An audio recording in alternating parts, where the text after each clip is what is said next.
Avril.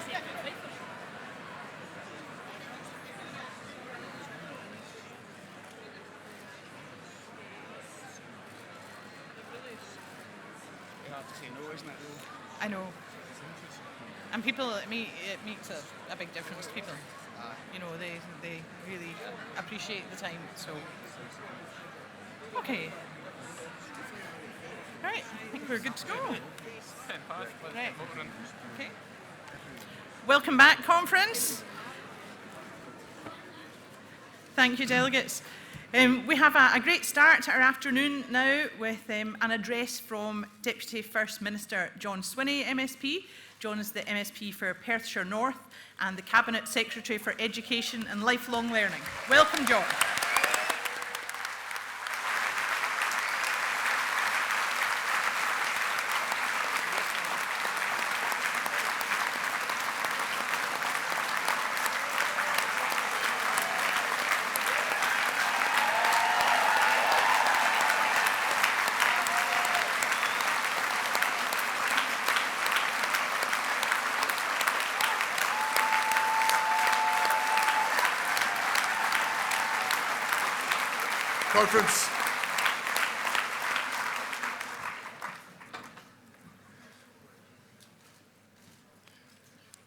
Conference, the events of the last 6 months at Westminster have proven beyond any reasonable doubt the United Kingdom political system has failed, and it has failed Scotland utterly.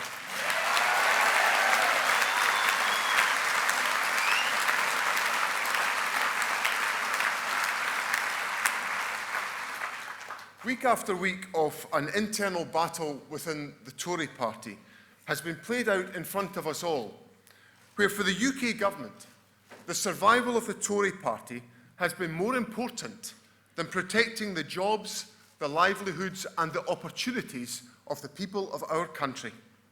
Scotland's vote to remain in the EU has been ignored. The overwhelming majority demand of the Scottish Parliament for a different course has been rejected. The reasoned compromises suggested by the Scottish Government have been cast aside. The powers of the Scottish Parliament have been threatened by the UK power grab. Conference, as the Tory party tried to save itself, the warm, reassuring words of the 2014 No campaign about Scotland's place in the United Kingdom counted for absolutely nothing.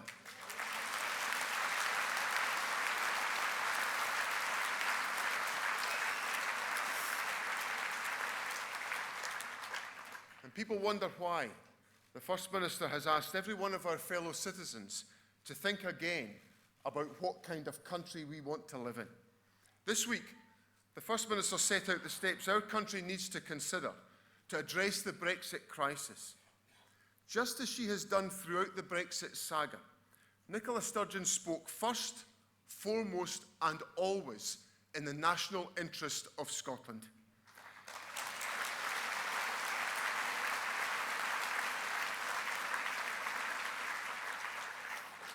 If the Brexit fiasco has told us anything, it has demonstrated we need to have a better dialogue about how we change our country. A discussion that includes everyone. A reasoned debate about the choices that we face. A discussion that confronts the challenges ahead but lifts the hopes and the aspirations of our people. We all believe that Scotland's future will be assured with independence. Our task now is to listen to views that are not ours, to find common ground, and to put in place a message of hope and reassurance to our people. That is the opportunity the First Minister has created for us, and we should seize that opportunity with both hands.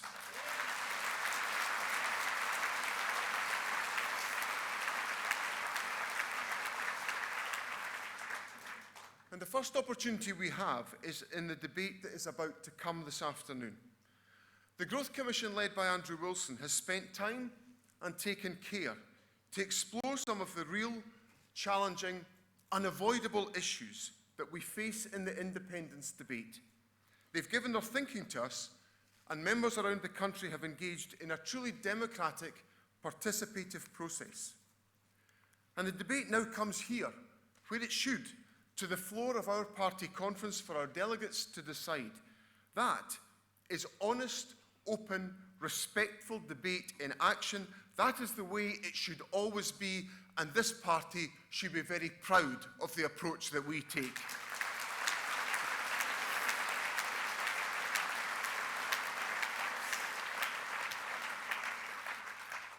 While Westminster has been paralysed by Brexit, while the Tories have inflicted their damaging civil war on the rest of us, we have been building the new Scotland.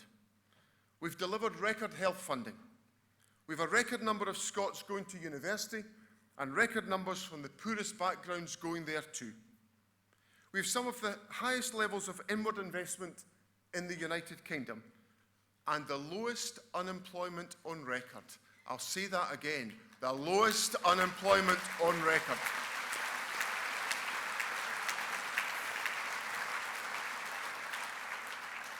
Friends, that's not just the SNP getting on with our day job, that's the SNP making sure that thousands of Scots have a day job to get on with in the first place.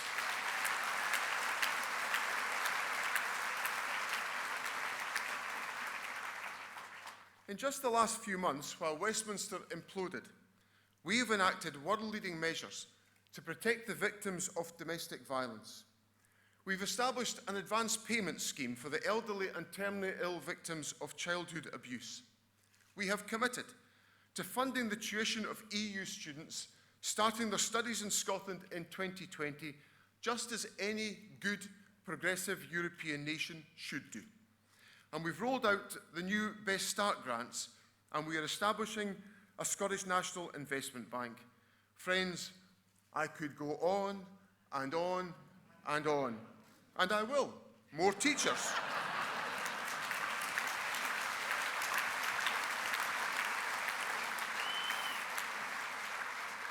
We have more teachers, more nurses, lower crime, and for the majority, lower taxes into the bargain.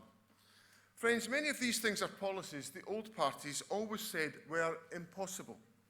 You cannot ask the better off to pay more, so that the less well-off can pay less. That's what they said. Well, we did it anyway.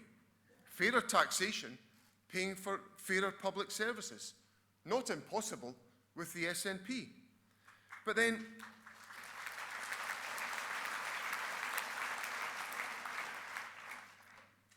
we are the party that does the impossible.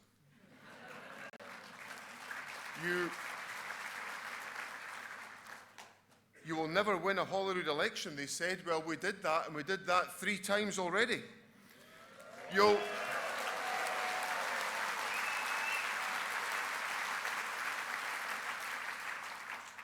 You'll never win in the Labour heartlands. Well, we've done that too, and there aren't any Labour heartlands any longer, folks.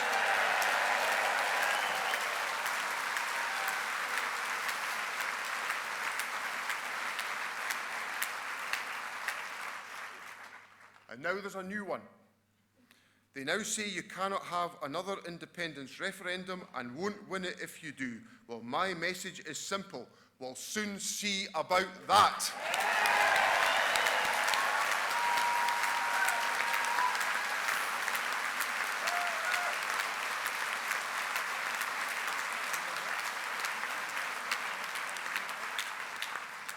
We've secured all of these amazing achievements because our actions focus on the needs of our people, first, last, and always.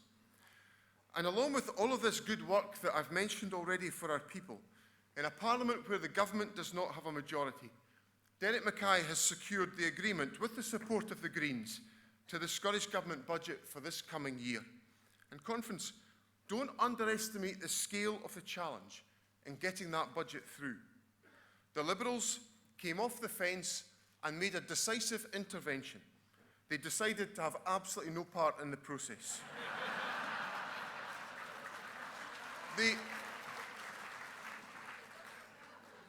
Labour Party were up for a deal, according to Alec Rowley, but they were not up for a deal, according to Richard Leonard. So the Labour Party in Scotland, coherent and united in the usual fashion. And the Tories were the real hypocrites of the process. They demanded that we cut taxes for the rich, strip £500 million from the public finances, and then called week by week for increased spending on a whole range of eye-watering projects. Combined with the farce that is Brexit, with a one-trick pony message that's now run out of puff, and an inability to convince anyone they are a serious opposition, let alone an alternative government, is it any wonder the Tory party is now back in third place in Scottish politics?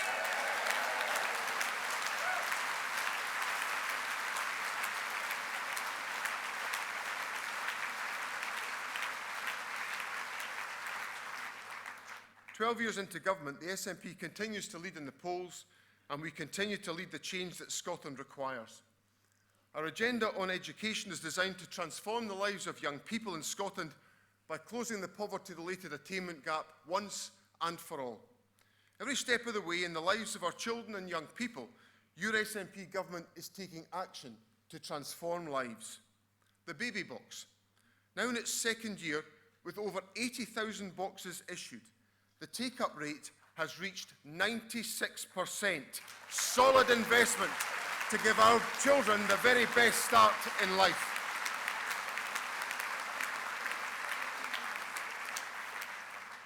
Early learning and childcare has now been doubled, with our 2-, 3- and 4-year-old children having access to quality support to start their lives in an environment of play for learning. Pupil equity funding, sending £120 million directly from the Scottish Government to schools, has fuelled the empowerment of the teaching profession and helped young people overcome the burden of poverty. An expansion of modern apprenticeships, along with foundation and graduate apprenticeships, has created a broader range of opportunities for young people to make the right choices about their future. Our universities and colleges are benefiting from over £1.5 billion of investment to deliver their vital contribution to higher and further education. What difference have our interventions been making? Well, let's look at level 5 qualifications. In the old system, that was the old credit level standard grade, but of course the system's changed since then. When we took office, 71% of pupils got a level 5 qualification or better. That figure is now 86%. At level 6,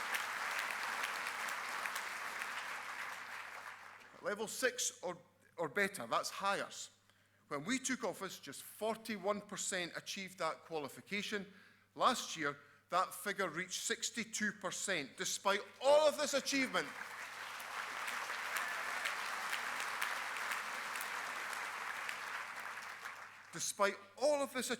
by our young people, all the unionist parties can do is run down Scotland's education system. We are proud of what our young people achieve in Scottish education.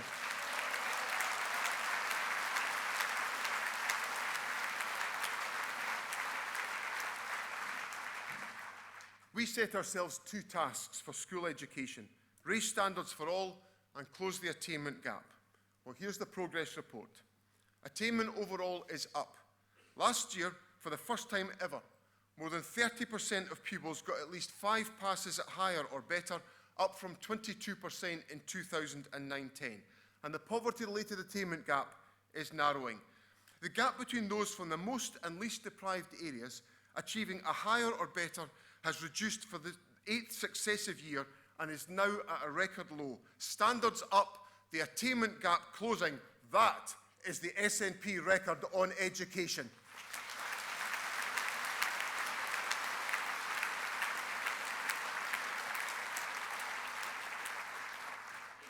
Friends, in one way, the success of our schools is seen best in what happens after school. Do pupils get that job, that place in college or university, or that apprenticeship that they want? Do they get on in life? Overall, this year, a record 94.4% of pupils were in work, training or study within 3 months of leaving school. And the gap between those from the most and least deprived communities has halved Yes, halved since 2009-10. Your SNP government is delivering new opportunities for the young people of our nation.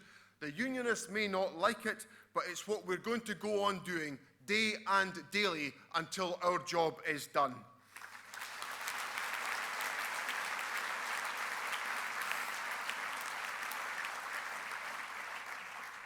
Running through all of our policy interventions is a determination to get it right for every child.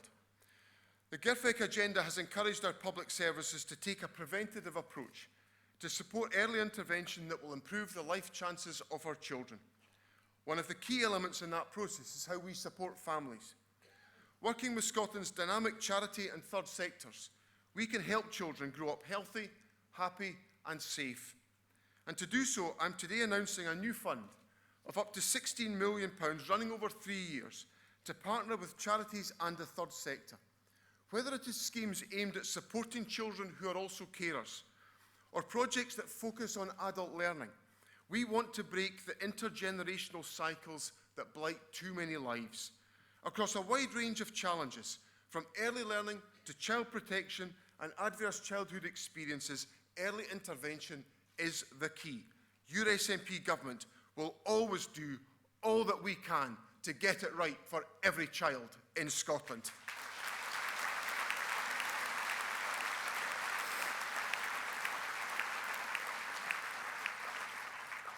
Conference, the last 3 years since the Brexit referendum have made one thing very clear to the people of Scotland. The voice of our country has been ignored by the UK government. The call for us to lead, not leave the United Kingdom has been exposed as the worthless, empty commitment we knew it to be in 2014. So the question that people in Scotland have to face is, what are we going to do about it? Will we be passive as our country is ignored and economic damage is inflicted upon us? Or, at the 20th anniversary of the establishment of the Scottish Parliament, are we going to set our own agenda? That is the choice our country faces. For us, our role is to do what the National Party is good at. It is to engage.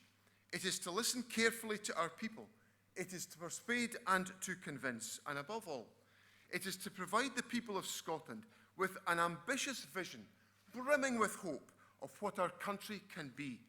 Let us use the unique opportunity that we have to persuade our country that her future is best independent and do everything we possibly can do to make that happen. Thank you very much.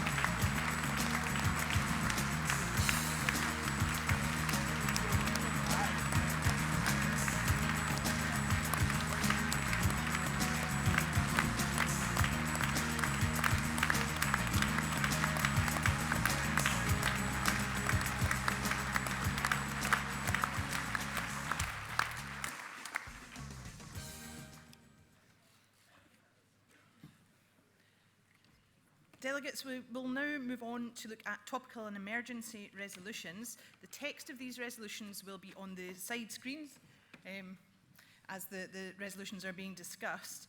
The first resolution being climate change protests, to be moved by Tommy Shepherd MP and seconded by Hannah Burdell MP.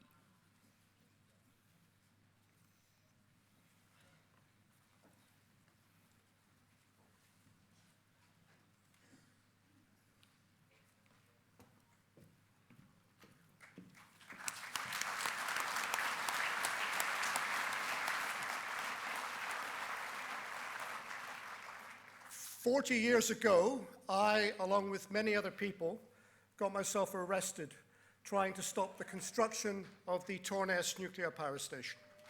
We didn't succeed in stopping Torness, but they haven't built another nuclear power plant in Scotland since. And the reason is because that campaign provided a tipping point in public opinion. where people began to realize that the halo had slipped from nuclear energy and it was actually a very expensive, very dangerous, and not renewable source of energy. Now, I hope that the climate change protests that we have seen in recent months in this country will provide a similar tipping point, and that it will bring public opinion to a place where they understand the need to dramatically accelerate the action we need to take in order to tackle this most urgent of catastrophes that may soon be visited upon us. So I applaud those Extinction Rebellion campaigners. They have done more in a few short months to raise the profile of this issue than 100 worthy articles in The Guardian has ever done. And I applaud also the 16-year-old Swedish Greta Thunberg, who I saw speak in Parliament this Tuesday. She has a vision and a wisdom beyond her years, and she rightly pointed out the bogus nature of the UK government claims that it has reduced carbon emissions by 40% over the last 25 years because they have left air travel out of the calculation. If you take it into account, the actual reduction is more like 10%. In Scotland, the 2009 Climate Change Act, passed by the SNP government, has taken a different approach. Air travel is included in the calculation. And even with that, our achievements and our ambitions are far more better than the rest of the United Kingdom. But conference, there is so much more that we need to do. And I want to make the case for us having the power to do so. This debate relates very much to the question of our political independence. Let me give you 3 examples. I looked before I came to make this speech online about how I could travel to London tonight. I can fly from Edinburgh Airport for £78. The cheapest rail ticket I can find is £145.50. Now, you don't need to be an economist to realize that that is crazy and it is unsustainable. But to do something about it, we need urgent investment and coordination of our public transport in this country in a manner like we have never seen before. And at this present point in time, our government does not have the control over the infrastructure and has its financial ability to act placed within the straitjacket of Westminster. That is why we can do better with independence on tackling this issue. If you take also the question of food production. In the supermarket across the road, you can buy a kilo of red meat for less than the cost of a kilo of green vegetables. Now, not only is that economic madness, that is a disaster waiting to happen in terms of our health and nutrition as well. But to change that, we need to do more than just exhort consumers to spend or consume differently. We also need government action to regulate and intervene in the market to make it possible to grow in this country cheap, sustainable, healthy foodstuff and to get it into our shops. And we lack the powers to do that because these are reserved to Westminster. That is why we can do better with independence. And finally, there's the question of energy, where the Scottish Government has some ability to act and has already shown what can be done if it has the power to do something. I know that there are protesters at the door who want this written in blood, but conference, read my lips. Under the SNP, there will be no fracking in Scotland. Compare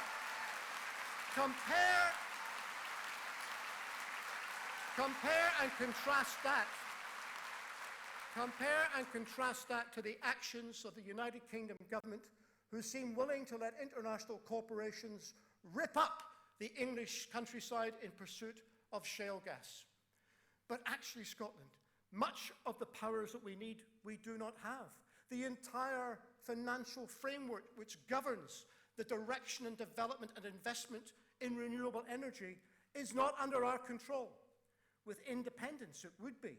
And you can bet that you would see much greater action for us to harvest the massive power that daily visits the shores of this country and develop our marine renewable energy so we can not just be a world leader, but a world exporter of clean renewable energy.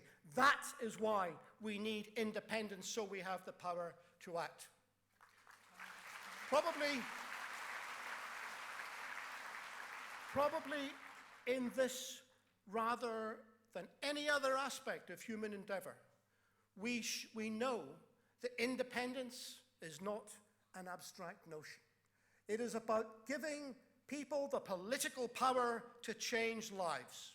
With independence, we can go faster, we can go better in terms of completing targets to tackle climate change.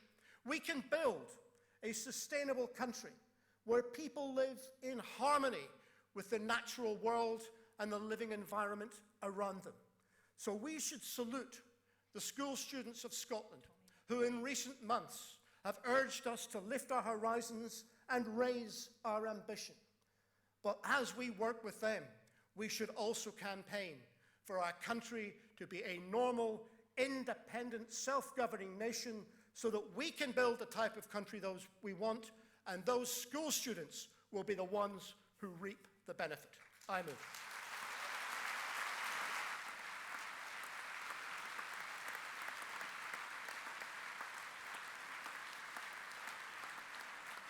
Thank you, Tommy. To second the resolution, Hannah Burdell, MP, to be followed by Caelan McMahon to speak in favour of the resolution. And delegates, time is not in our favour this afternoon, so if we can try and keep to time when we're speaking, as many of you as possible will be heard. Hannah Burdell. Thank you very much. Conference, you're a bonny sicht, so you are. And there has been much said of late that young people are our future. And yes, they absolutely are. But the reality is the young people involved in these climate change protests are leading this fight against climate change, and they are going to save all of our futures. And they are succeeding where many of our leaders have failed, present company accepted, of course. And we should salute those climate strikers. We salute Extinction Rebellion, and we salute 16-year-old Greta Thunberg. And the horrible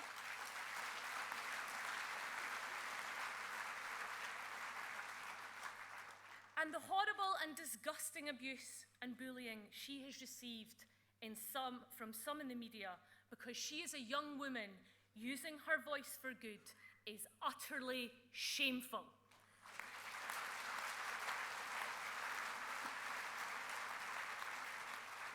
Greta and her fellow campaigners have shone a light on the issue of climate change in a way that it seems only David Attenborough is able to equal. And the UK government, shame on them, they must do more. Pulling feed-in tariffs for wind energy, cancelling carbon capture in the northeast of Scotland, not once, but twice, and imposing fracking on communities in England against their will. Conference, there is no place for this toxic Tory government and its malevolent policies and attitudes towards Scotland, its climate and our people. Westminster's failures are exactly why we need full power over our energy policies and our lives. And perhaps they could follow the incredible lead of our SNP Scottish Government with their world-leading climate change targets. And perhaps they could also follow our lead and give 16 and 17-year-olds the vote so they can vote over their future.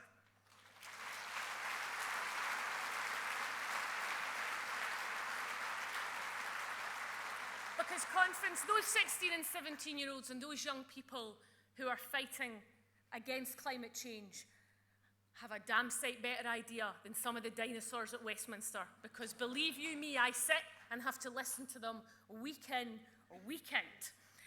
And because Westminster is so obsessed and distracted by Brexit, this navel-gazing nonsense that they cannot deal with anything else, which they're not even dealing with, because my goodness, is it no a cluster burach?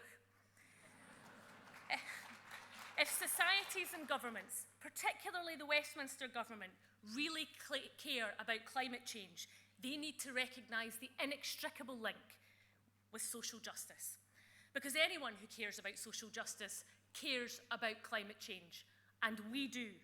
Because the reality is that climate change disproportionately affects the poorest in our society, black and ethnic minority communities, and women.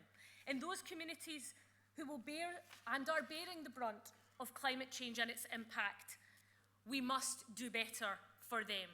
Because, Conference, it was not the poorest in our society who caused climate change, and it will be so much harder for them to protect themselves from the effects of climate change.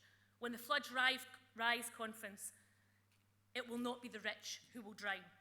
So we cannot wait any longer for this toxic Tory government to do any more damage to our climate and our society. We need all of the powers, and we need independence.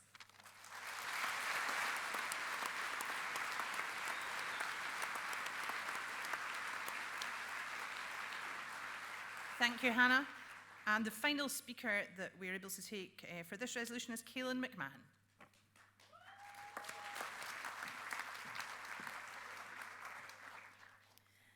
Conference, I stand here before you proud to be one of the many youth strikers here today.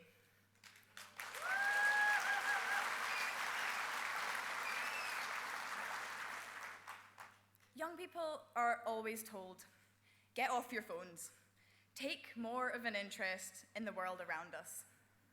And I think, Conference, the YSI has proved to you on numerous occasions that we do this. So I hope you will join us and the movers of this motion to stand side by side with our friends, the young strikers, and support their calls as they prove this to you as well. The young people across the world who have been taking part in the Fridays for Future strikes should be a source of inspiration for all of us, to have taken it upon themselves to take meaningful action. We are grateful for the outstanding work that is being done by the Scottish Government. Scotland continues to lead the way on a world stage in terms of environmental policy. But we must not become complacent. We must support the youth of today in their calls, as in doing so, other nations will follow suit and implement crucial environmental policy, just as Scotland has already begun to do.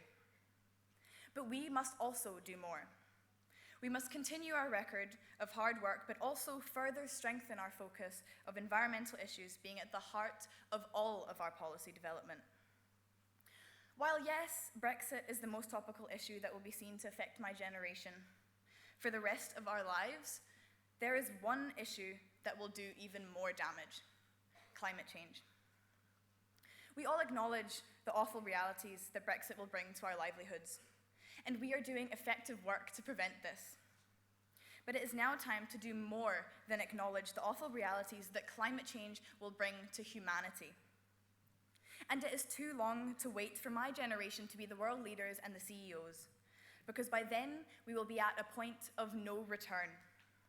We need action, and we need action now. So we say to the governments of the world, if not for you, act for us. This is our future, and we plan on saving it. And we need meaningful policy that does that. So to Westminster in particular, we say cut carbon emissions, not funding to vital services.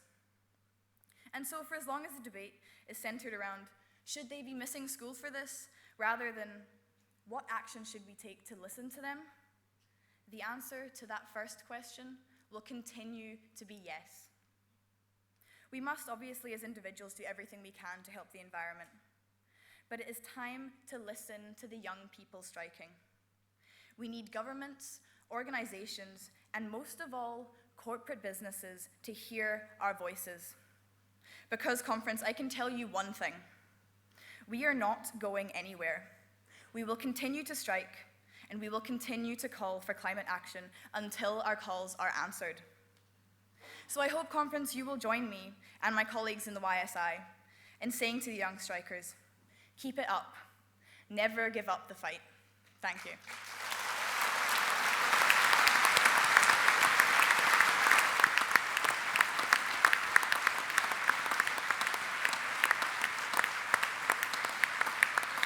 Thank you, Caelan.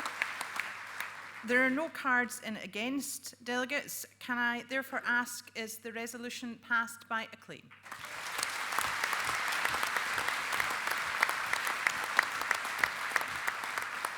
Thank you, Conference. We'll move on then to topical resolution number 2 on Lyra McKee, to be moved by Ian Blackford MP and seconded by Gavin Newlands MP.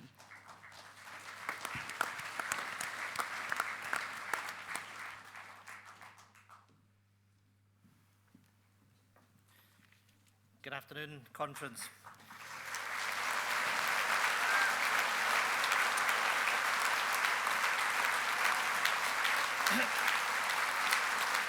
Conference, on Thursday, the 18th of April, Lyra McKee, a 29-year-old journalist, was murdered following rioting in the streets of Derry in Northern Ireland. Her murder was a barbaric act committed by those still blinded by an ideology of violence, by those who have no place in a peaceful society that Northern Ireland has become. Friends, it was a heartbreaking funeral service for Lyra, but it was also a fitting tribute to a young woman who had so much to give. On behalf of all of you at the SNP conference today, we should send our condolences to Lyra's mother, her partner Sarah, and her wider family and friends. We think of the loss to her family, but also to a part of the world, of this young, talented woman who was brave and ambitious to change society. I didn't know Lyra, but I wish I did. Her writing and the testimony shared from her family and friends shows that Lyra was a fearless young woman, a tireless campaigner for equality, for social justice, and for change. The Good Friday Agreement was built on a foundation of peace that put to an end centuries of conflict, a peace which had been hard won. The enemies of peace in Northern Ireland need to go away. No more lives can be lost.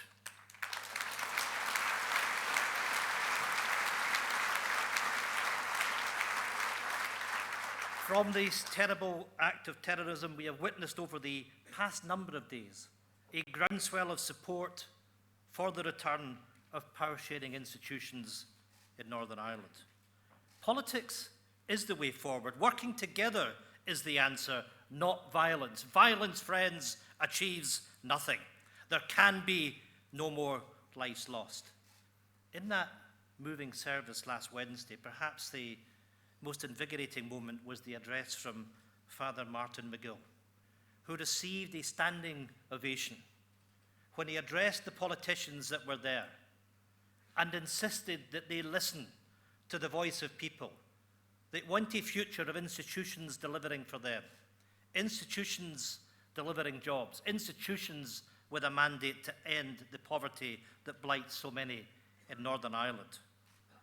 We in the SNP are committed to doing whatever we can to support the efforts to build peace in Northern Ireland and to protect that Good Friday Agreement. Conference, our thoughts and prayers of the entire Scottish National Party are with Lyra's family at this difficult time, and with the people and politicians in Northern Ireland. We encourage, not just encourage, but insist now, take this moment, bring government back to Northern Ireland. Let's make sure that we can restore the peace.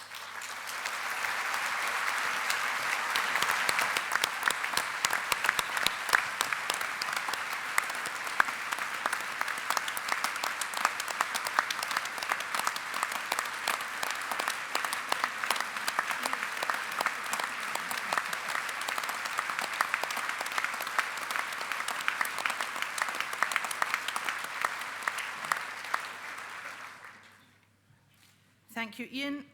Gavin Newlands MP to second the resolution. Thank you very much, Kirsten. Can I thank SOAC for selecting this hugely important topical resolution, which I'm very proud to second, because it's only right that we add our full-throated condemnation of this careless, cruel and cowardly murder. And as Ian said, that we send our deepest condolences to our partner Sarah and our friends and family. Lyra was simply doing her job at the time she was murdered, a job she carried out with great skill and great determination. The so-called new IRA has admitted its responsibility, saying it was simply an accident and has apologised to our friends and family. But Conference, there is nothing new about the barbaric ways of the past, and sorry is nowhere near good enough. Sorry does not bring Leah back, it does not ease the suffering of Sarah and our friends and family, and sorry does not alleviate the concerns of communities across Northern Ireland about a step backwards to a past they had all hoped to forget. Reading their pathetic statement, we would be forgiven for thinking that the past two post-Good Friday Agreement decades simply had not happened. This tragedy underlines what people in Northern Ireland have been saying for too long, that the current political stalemate must end and end now. And as Ian said, we heard this loud and clear at Leah's funeral in Belfast on Wednesday, which I was honoured to attend alongside Ian. Not only did the tributes from our friends and family make clear just what Northern Ireland and the rest of us had lost, but the searing words of Father Martin McGill asking why it had taken Leah's death to bring parties together captured the national sentiment. And as Northern Ireland spokesperson, I've had recent conversations with representatives from both sides who remain stubbornly pessimistic about a successful outcome to talks. But the thing is, Conference, Northern Ireland is in no mood to allow that to happen. And I wish all parties in upcoming negotiations well, including the UK and Irish governments. The expectations of Northern Ireland couldn't be clearer. But Conference, I want to finish with Leah's own words, powerful words that highlight just what her murder has robbed us of. She wrote a letter to her younger self about growing up gay in Northern Ireland, in which she said, "You will do normal things. You will spend time with your mum. You will go to work and pay your bills. You will go to the cinema with your best friend, because that's what your ritual is. Dinner, then an action movie where things explode. You will fall in love again. You will smile every day, knowing that someone loves you as much as you love them. Keep hanging on, kid. It's worth it. I love you." And poignantly, she also said, "We were the Good Friday Agreement generation, destined to never witness the horrors of war, but to reap the spoils of peace. The spoils just never seemed to reach us." I hope that we can ensure that her generation does go on to reap those spoils and that Leah is the last to suffer. Conference, please pass the resolution.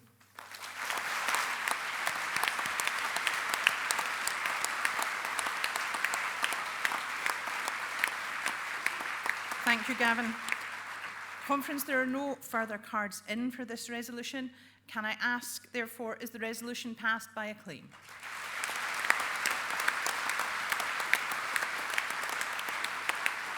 Thank you, delegates. Our final topical resolution of today is on Sri Lanka, to be moved by Bob Doris MSP and seconded by Linda Fabiani MSP.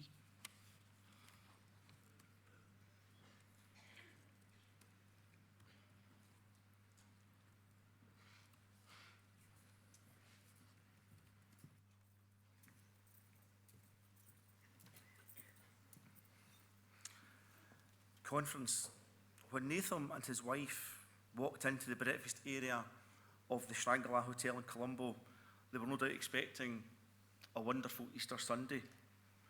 Both of them were murdered by the evil and hideous terrorists who brought carnage to that country and have had a devastating impact not just on communities in Sri Lanka but right across the globe.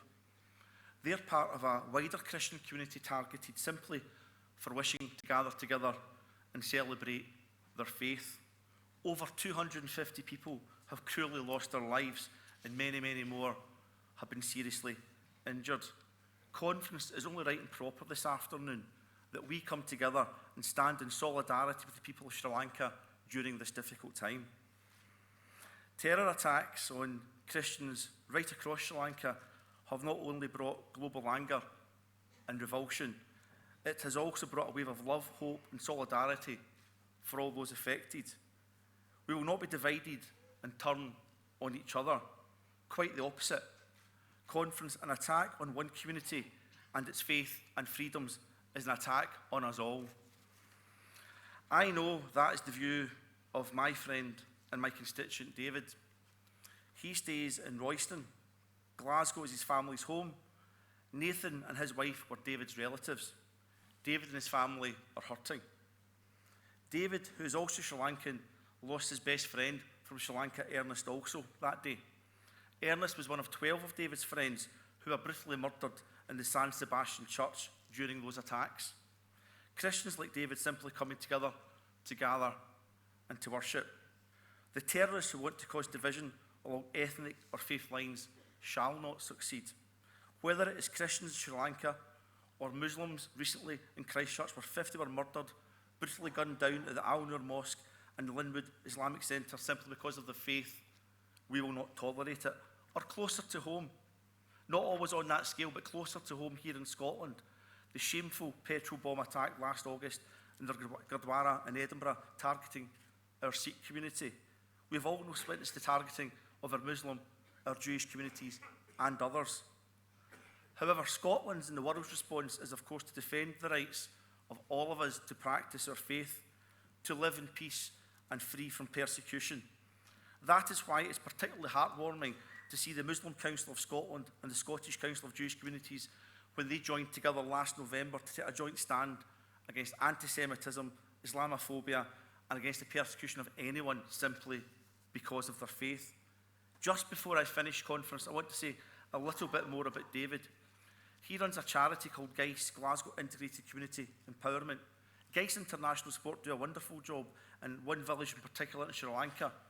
The Sri Lankan diaspora help fund the education of children in poverty and work with them and women to provide skills and to upskill women who are also living in poverty. They want to empower the disadvantaged, all from a flat in Royston in my constituency. The coordinator of that project also lost his son at the Sion church attack on the same day in Sri Lanka. On Tuesday, I will be meeting with Sri Lankans from my constituency. There will be Muslims there, Buddhists, Christians, Sikhs, amongst other faiths represented. Together, we will be discussing how Glasgow can remember those who have been cruelly taken away from us in those terror attacks and how we can comfort those that have been left behind. I have no doubt that Glasgow and Scotland will show that same love, compassion, hope and solidarity that David and the Sri Lankan diaspora are demonstrating at this most difficult time. I ask you to support this resolution and extend that same love, compassion, hope and solidarity from conference here this afternoon.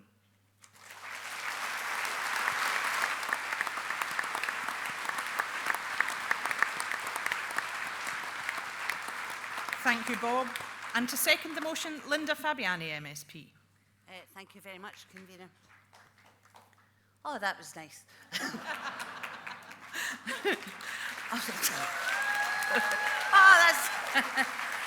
That was even better. You know, so often we hear of terrorist atrocities around the world, and we talk of things around the world, and sometimes it comes very, very close to our own doorstep. But we've just heard an example of a Scottish person, someone who lives in Scotland, being directly affected by what happened in Sri Lanka. And that should make us all think about what we want as Scots to promote, what we want Scotland to be seen as. And I know that it's a great tenet of our own party, the Scottish National Party, that we see Scotland as a peaceful nation and an example of how people of all different cultures, all different faiths, can live together and get along together. And it's not about tolerance. I actually don't think tolerance is something we should talk about. I think it's about acceptance. We should just accept what other people are. And in the motion, we talk about sanctuary, places of worship being seen as places of sanctuary. I think whether you have a faith or whether you are of no faith at all, there is a recognition in our own culture that churches indeed should be places of sanctuary, and that people do have a right to worship, whether it's in a gurdwara, a church, a synagogue, a chapel, a temple, a mission hall, or even somebody's own living room. People have the right to worship. And I don't know of any religion or faith or belief system that promotes random terrorism the way that we have seen from people of different professed faiths, beliefs and creeds across the world.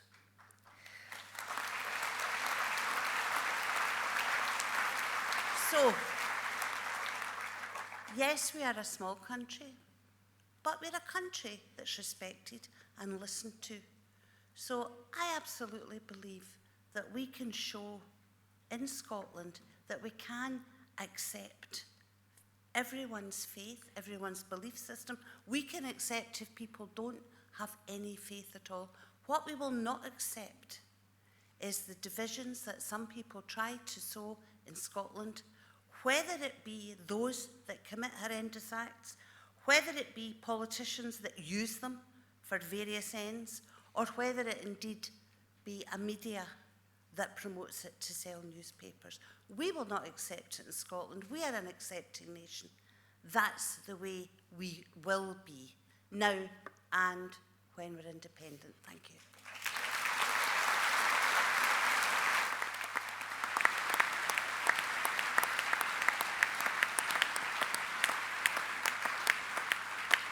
Thank you, Linda. Conference, we need to move on with our agenda, so we're not able to take any further speakers. There were no cards in against this resolution, so can I ask delegates, is the resolution passed by acclaim?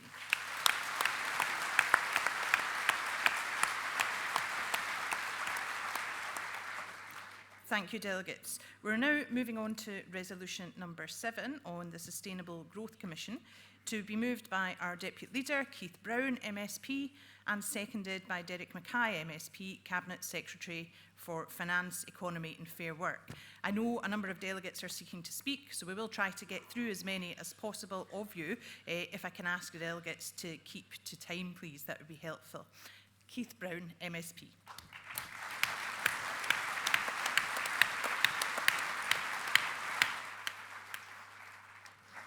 Conference, I am pretty sure we're about to have a passionate, perhaps even heated debate, and I think that's exactly right.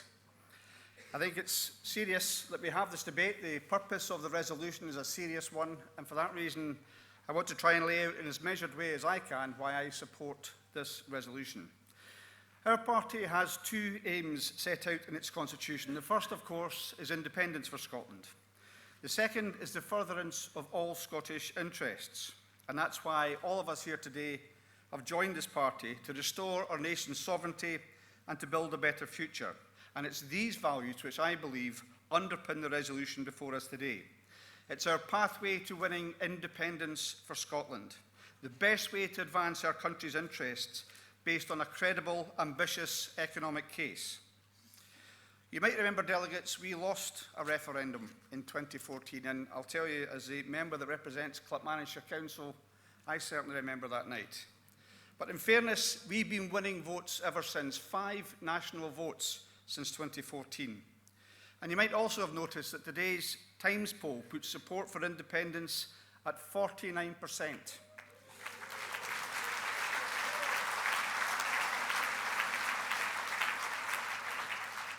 That, delegates, puts the decision on a knife edge, or to use another cliche, too close to call. But when the time comes to win our nation's independence, we have to be certain that we don't let that opportunity slip through our fingers. We're not just about a referendum, we're about winning independence.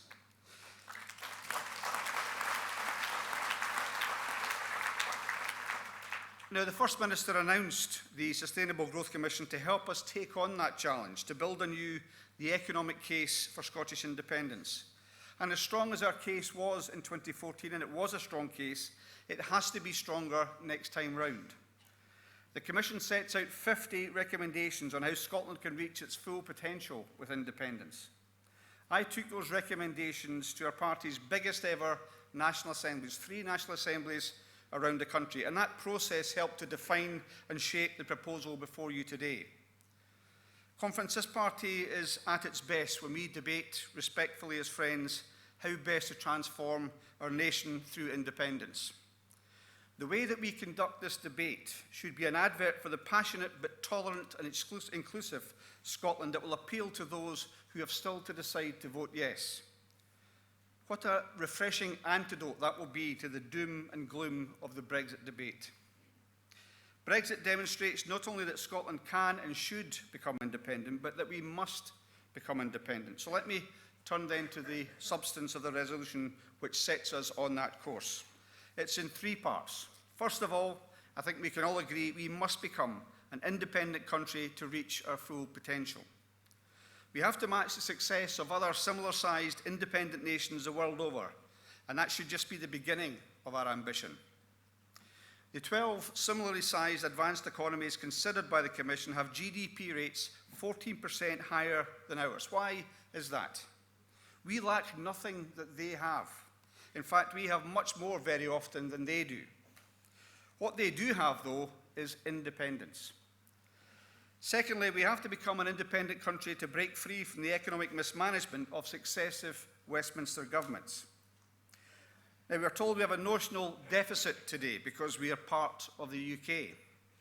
And what the unionist parties pretend not to understand is that that notional deficit is an argument for change, not an argument against change.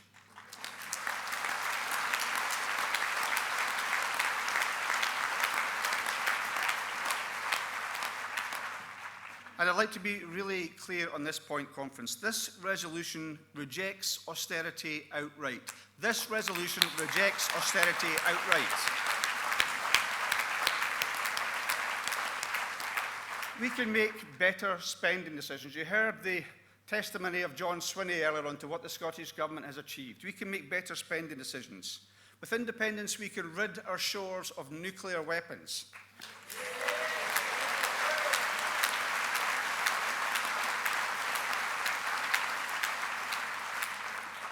We can invest our oil revenues for future generations, and we can end forever being subjected to a government we did not vote for, and of course the Tory obsession that comes with it of hammering the poor and robbing public services to fund tax breaks for the richest. This resolution will help us put people first, and it will help us as well to tackle the scourge of inequality and build a better new Scotland. The resolution also recognises our shared history with the rest of the UK and our future as friendly neighbours. As the 2014 referendum established, Scotland will become independent with zero debt. But there is a fair negotiation to be had over debts and assets, and we should make our contribution. Conference, we are not the ERG. We don't seek to leave a union and not pay our bill on the way out the door. The benefits of Scotland...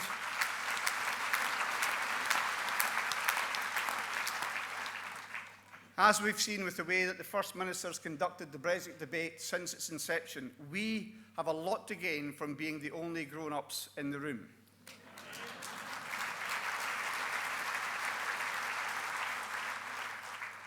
And finally, delegates, and I think this might come up during the debate, to underpin these ambitions, we want this party's policy to be to establish an independent Scottish currency.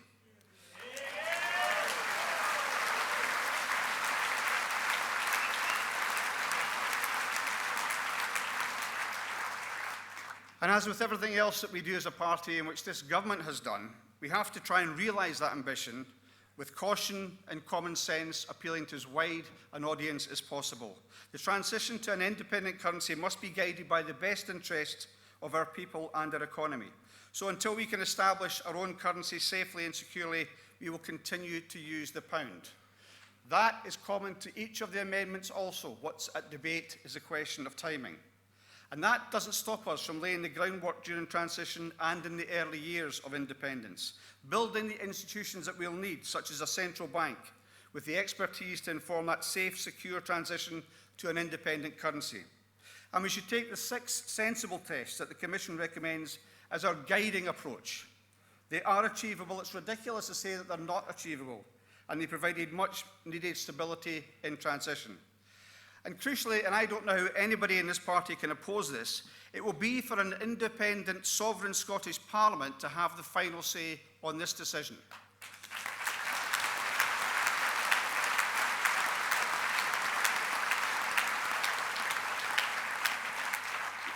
Once again, that will be the SNP putting the decisions on Scotland's future in Scotland's heart. Conference, growth, responsibility and a steady transition to a Scottish currency.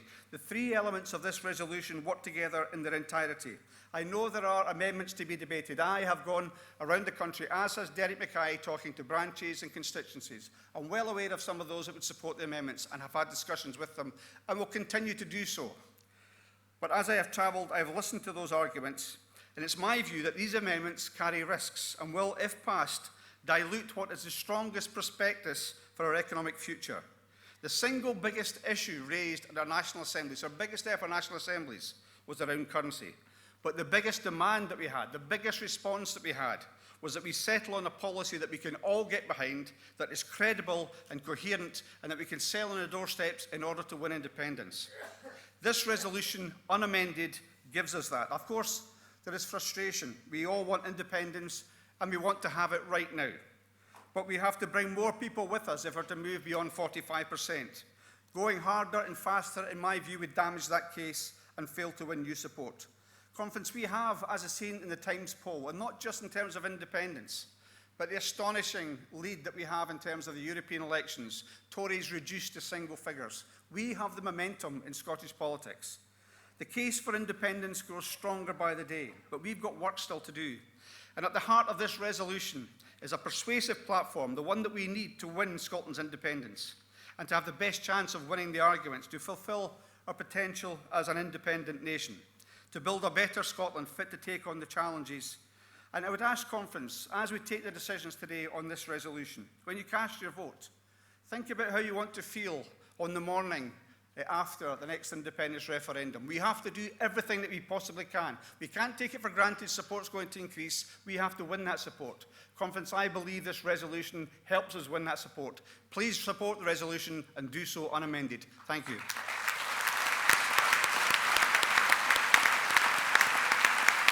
Thank you, Keith. And to second the resolution, we have Derek Mackay, MSP, our Finance Secretary. Derek Mackay.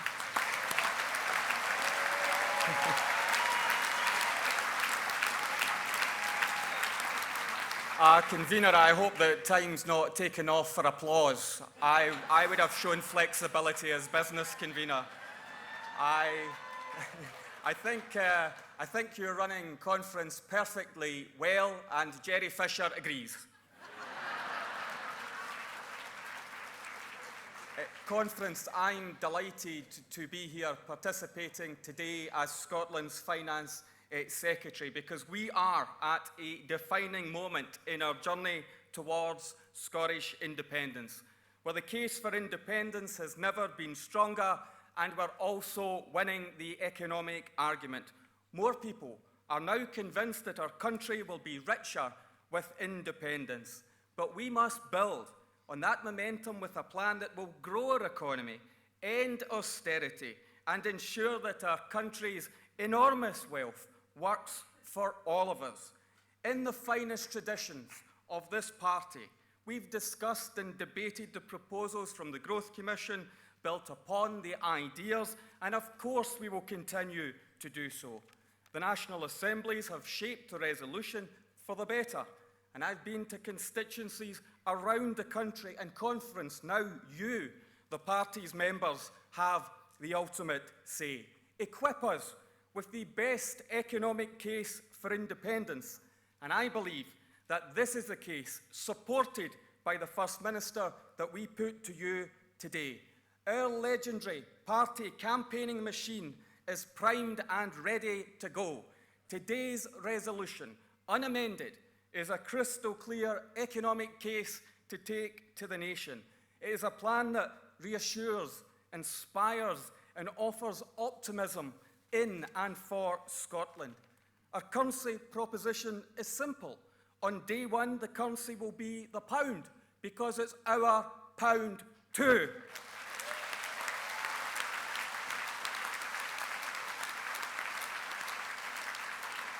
And you see, we know that keeping the pound in the early years of independence is the preferred choice of the Scottish people.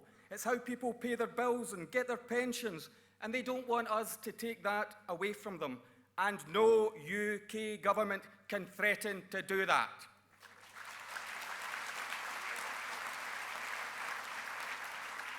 So our currency would only change when an independent, democratically elected Scottish Parliament, informed by an independent Scottish central bank that we would build, decides it's in our economic interests to do so. But we don't have the choice if we don't have independence. That's why we need independence.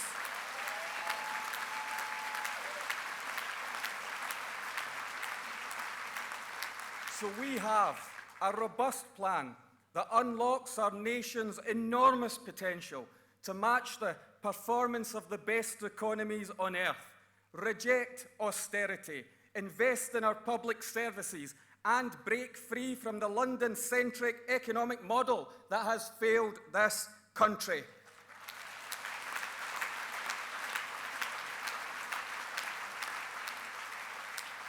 This is a plan that will deliver an independent currency when the time is right, but allows us to focus on building our nation, firing up our economy, tackling inequality, and lifting our people out of poverty. This isn't every policy we need for independence, but it is the foundation on which we can build a fairer society and turn away from the failed UK system. So as Scotland's Finance Secretary, I work hard, but I know with independence I could do so much more to make our country stronger. We can answer the questions that will be asked of us to convince the undecided. This is the platform we need to win. So let's back this resolution unamended. Then let's get out there and win independence.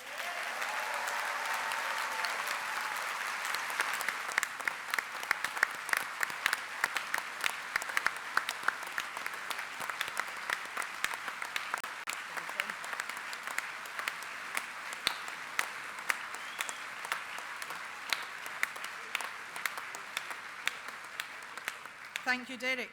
If we can move on to Amendment A now, delegates, and I would call upon Randall Foggy to move Amendment A to be followed by Jim Stamper, who will second Amendment A. Both are first-time speakers. Randall Foggy.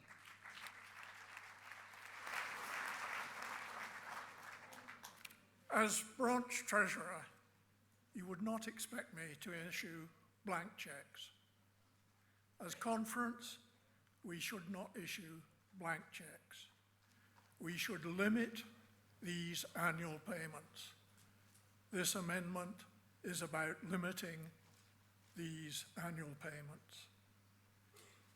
Why, indeed, should we make any payments is a question. Well, as a minimum, we should offer to refund their purchase price of £398,085.10. Even if we have to raid a museum to find the 10-bob note.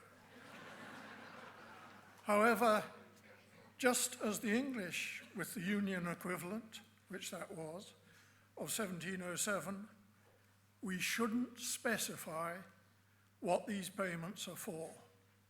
We should not disclose our red lines before negotiations. Teresa's fate shows what happens when you do. It may be that part of these solidarity payments is as relief for the starving children of Canterbury. And that brings me to my final point. We cannot predict the circumstances under which we will be negotiating our independence. There may be starving children in Canterbury, riots in Tottenham, Toxteth in flames, and the pound worth 50 cents, US or euro. We have seen in Brexit just how incompetent the great British government is. A disaster scenario is almost as likely as the one imagined by the Growth Commission. Times are not normal. We have not recovered from the crash of '08. It is cheaper to borrow overnight without security than with security. That is not normal.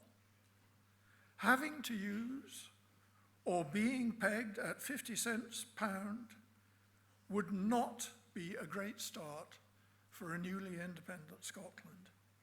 What is important is that we are seen to have a plan and that we are open to changing our plans if circumstances change.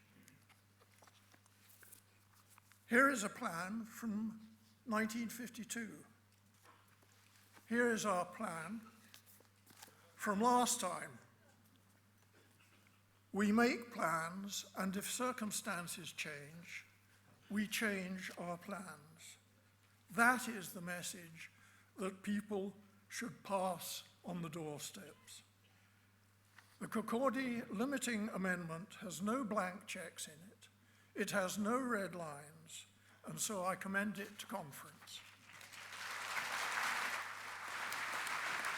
Thank you, Randall. And to second Amendment A, Jim Stamper, and if I can ask George Kerrivan and Bill Ramsey to be ready to be called.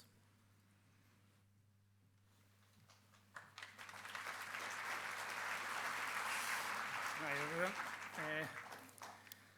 When considering what a fair and reasonable contribution we have, maybe to look back at history, recent history, this morning we were told that Scottish Whisky, for a start, had paid £3.5 billion to revenue last year. If you look at our oil and gas over the last 40 years, on average, the Scottish revenue from the Scottish geographical area is £8 billion a year for 40 years. Remember, in its wisdom, the Westminster government voted or decided to sell all our interests to the private sector in oil and gas. They also were one of the only two governments who have had oil and gas in their area deciding not to have a sovereign wealth fund. Had these decisions not been made, and similar to Norway, although they actually got less oil and gas than we have, they actually got £566 billion more in revenue because they kept theirs in the public sector. That's one of the reasons. If you take that into account, if Scotland's level of revenue per barrel had been equivalent, we'd have been providing £20 billion a year. Why we should suffer because the Westminster government was incompetent, I don't understand.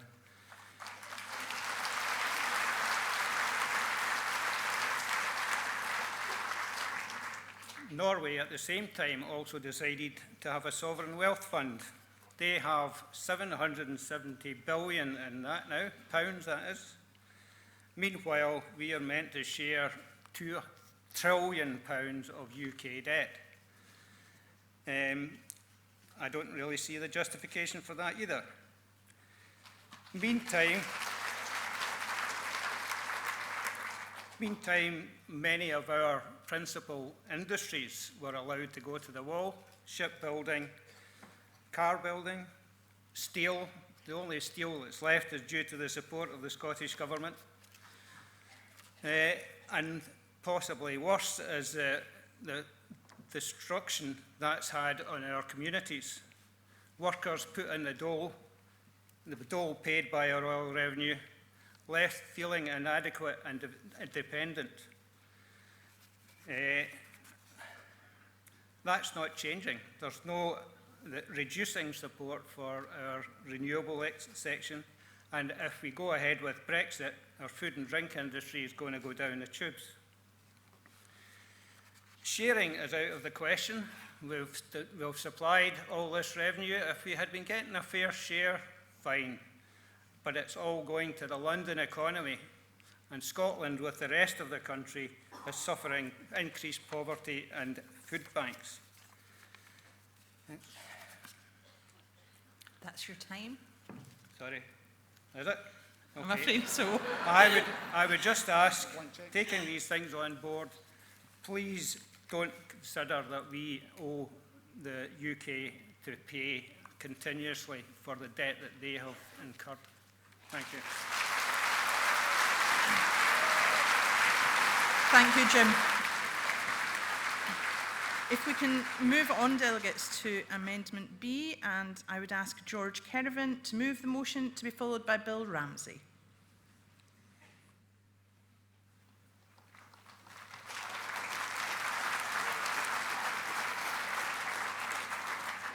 Good afternoon, delegates. I'm moving Amendment B, but I'd be perfectly happy if you voted for C and D. Can I, just on a personal note, welcome you to the Edinburgh International Conference Centre. An age ago, I was the person responsible as Head of Economic Development in the city for instigating and getting this conference centre built in the teeth of opposition from most of the majority Labour administration. I just mentioned that so you know a little bit about economics. The motion, the unamended motion, has much to commend it. It moves us well beyond what I think were the very vague positions on currency of the original Growth Commission document. After 3 very well attended and discussed national assemblies, I think we must respect a victory for the membership in that now this party, this afternoon, will for the first time be committed in an independent Scotland to introducing our own national currency.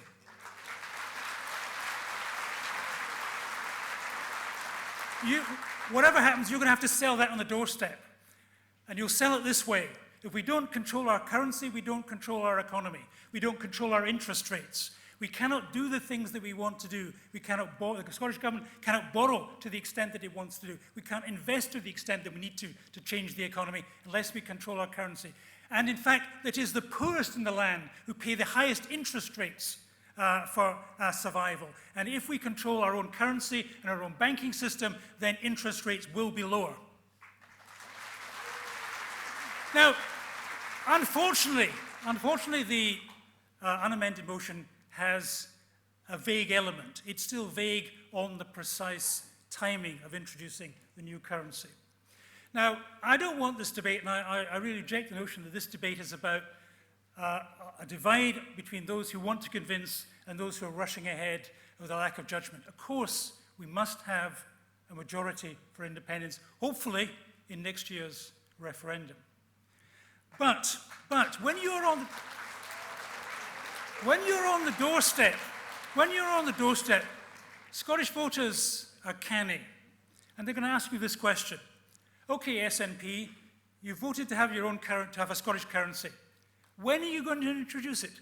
And you will get your 6 tests out, and you will say, when we've got through all of these, and they'll not be convinced. The problem is a practical, political one. If you want to have a currency, if you're going to go to the Scottish electorate and say, we want a Scottish currency, then you're going to have to tell them when. Leaving the door open will lose votes, not gain them. On sterlingization, because Amendment B is opposed to sterlingization. Of course, we have to keep sterling for the shortest time period until we get our currency up and running.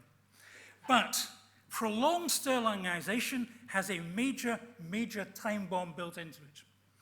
If we have, in the previous referendum, 2013, we wanted to keep the pound, but we wanted to keep it in conjunction with the Bank of England, with Scottish representatives on the Bank of England. If we keep the pound just by ourselves, then there is no way that a Scottish central bank can create the reserve currency that's needed, the reserve assets that are needed in order to bail out any bank or any banking system in Scotland that gets into trouble. Now, you can say, well, that's a long-term risk, and it's not a major one. But again, I warn you, in the referendum debate, Nicola or whoever, or Derek or Keith, will have a finger pointed at them. George, that's your time. Will have a finger pointed at them, and they'll be asked, how do you protect your banks in the event of a crisis if you can't create your own currency? The 6 tests, ladies and gentlemen, are there not to make life easy, but to make life simple for other people. Ladies and gentlemen, let's go. We're going to be on the doorstep. Let's just say, let's have our own currency and have the courage to implement it.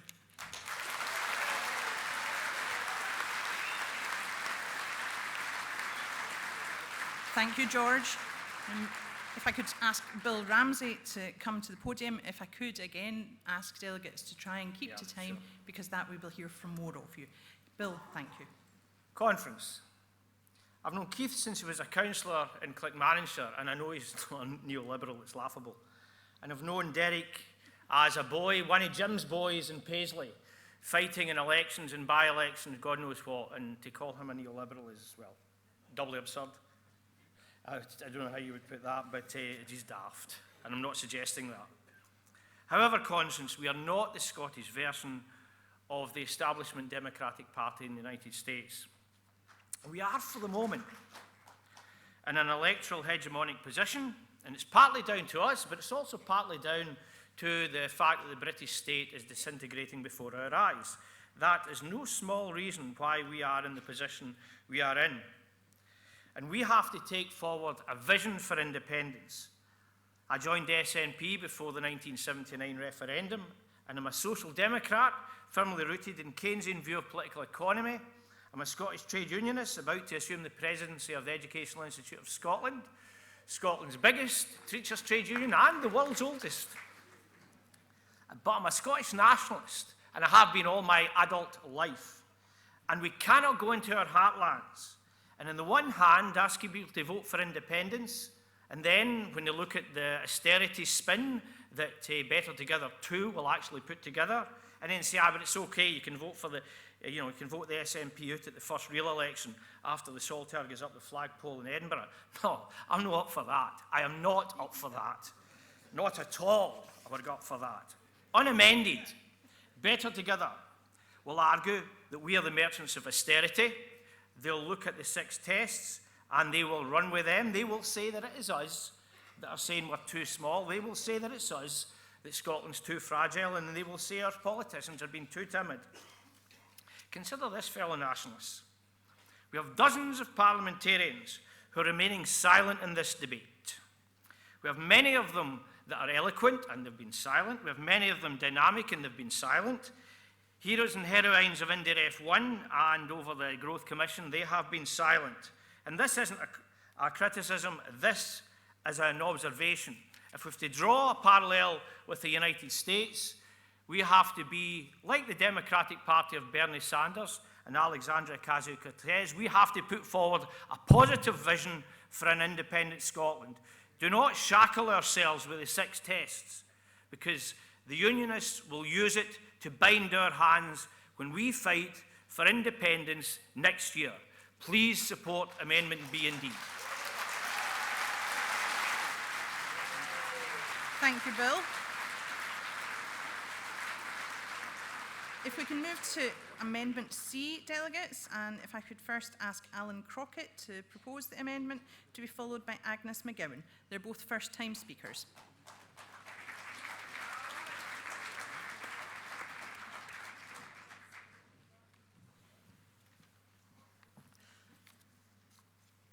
Well, Conference, it's my privilege on behalf of Motherwell and Wishaw to propose an amendment you've all been waiting for, Amendment C. But can I modestly just reciprocate George Kerrigan's suggestion that he didn't mind you voting for our amendment as well as his own. And I take the same view, and there's no reason why you shouldn't, in fact, vote for both if you feel that they should both be supported. The amendment that I'm going to propose takes a slightly different take on things and offers a possibility that I think Amendment B doesn't quite have. So I'm proposing this amendment as a kind of fallback position in the event that the principal motion, the principal resolution is to be passed, because it would then be essential that the currency provisions in that resolution are rejected. So what does this amendment do? Well, with regard to currency, there are really 2 distinct aspects. There's the achieving of independence on the one hand, and there's a practice of it on the other. And this amendment seeks to help in both of these by envisaging the setting up of an independent Scottish currency as a 2-stage process. First, launching the currency and bringing it into use, but pegged to the pound sterling. This could and should be done with virtually no delay as soon as Scotland is independent. Not only is it simple and practicable, but it also allows the platform for the independence campaign to include a crystal clear commitment to a Scottish currency, while assuaging the genuine, even if unfounded, fears for the value of it. And second, at a later stage, if and when judged appropriate by the government of an independent Scotland, unpegging the currency from the pound sterling.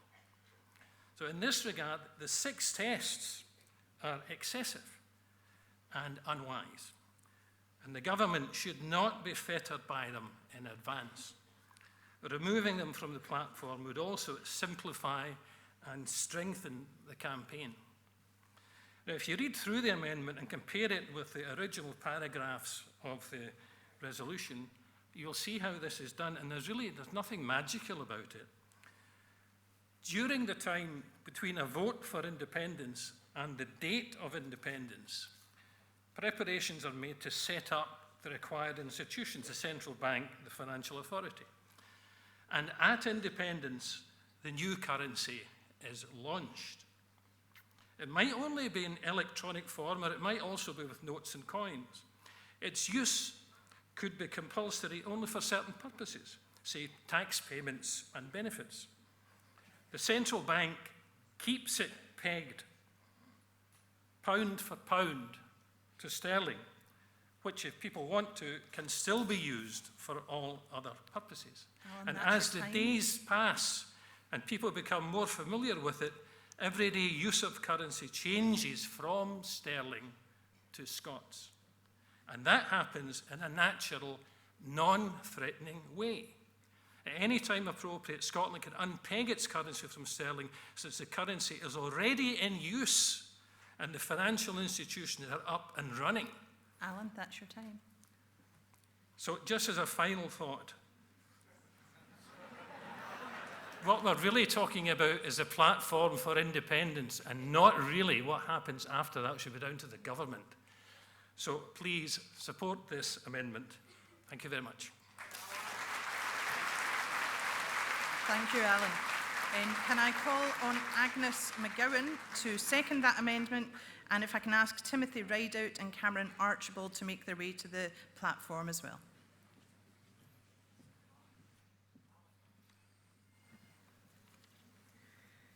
Good afternoon, Conference. I'm delighted to second this amendment as a proud councillor in North Lanarkshire and the convener of the Motherwell and Wishaw branch. I've been a busy, active campaigner for the SNP and the Yes movement for many years. In the next shot at independence, I want to convince my constituents that independence is not a wish. It is a necessity for Scotland's successful future. I don't look forward to going round the doors and going out at high vis and saying to people, please support independence. And don't worry too much, because we'll just be using the pound anyway. That is a line which would be massacred by the opposition, and rightly so.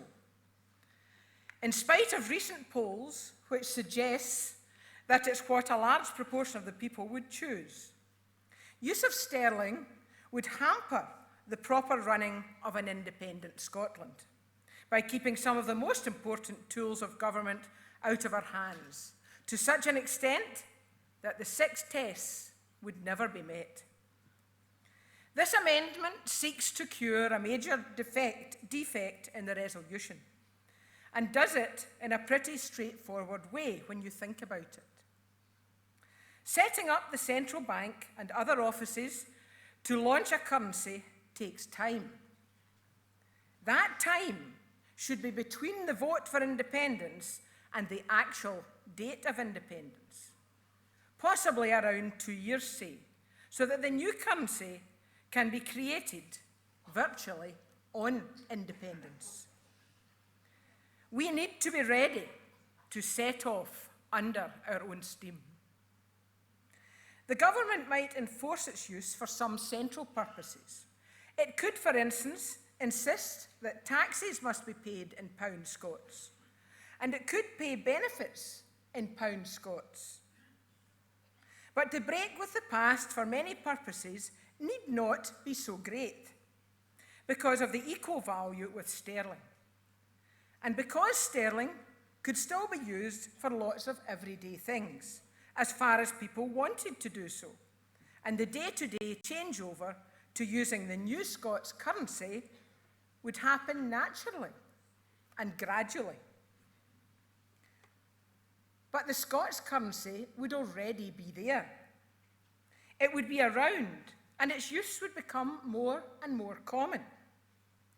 The central bank would be fully functioning, and Scotland could unpeg its currency from sterling whenever appropriate, without having to embark on that time on the whole process of creating it in the first place. So if Conference is of a view to adopt the main resolution, please do not do so without this amendment, which I'm now delighted to second. Thank you, Conference.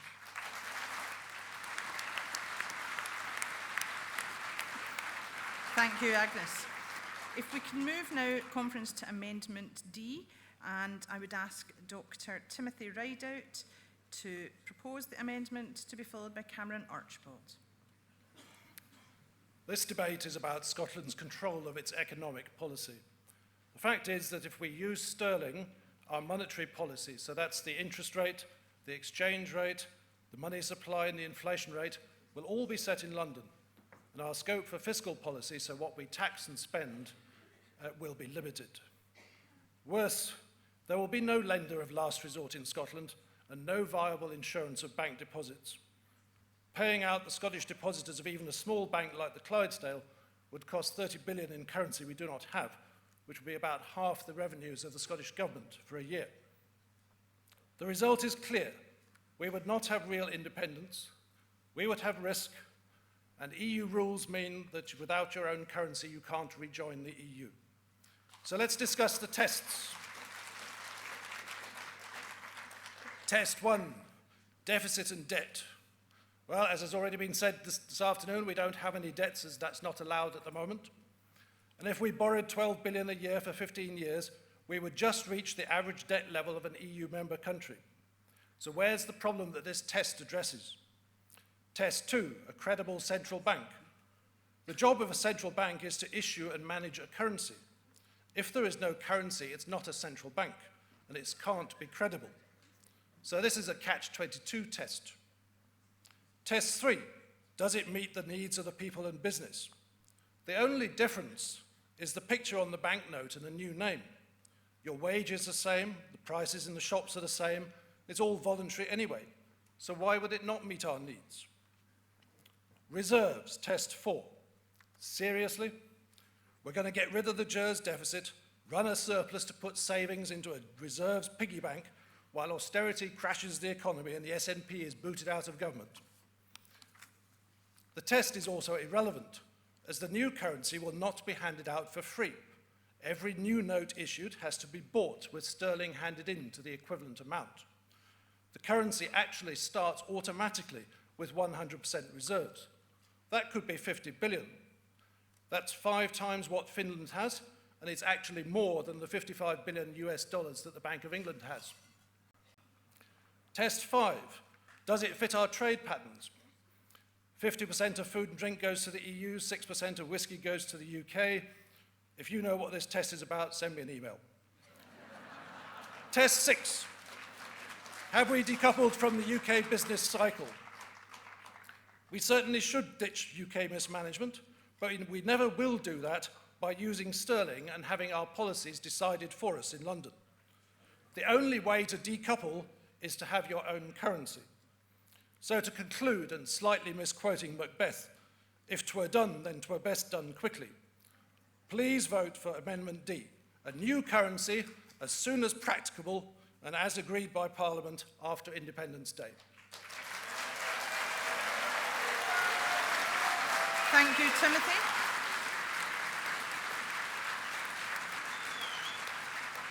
If I can call on Cameron Archibald to second the resolution. Cameron is a first-time speaker. And if I can ask Chris Stevens and Christopher McElhenney to make their way to the platform. Cameron.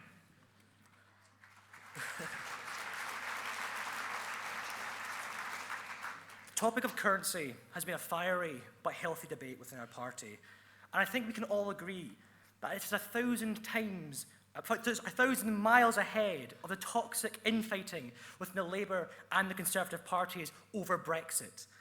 Yet it is a debate that must be addressed, and all sides have made valid arguments. A large group of economic experts have already shown strong opposition to sterlingisation. This includes a Nobel Prize winner and economist, Professor Joseph Stiglitz. There are real dangers of handing over powers and influence over our interest rate, exchange rate, money supply, and inflation rate to the UK, which brings forward a major question. If we argue that we can't trust the UK to run Scotland's affairs, then why would we trust them with hugely important powers over our economy for an unknown amount of time?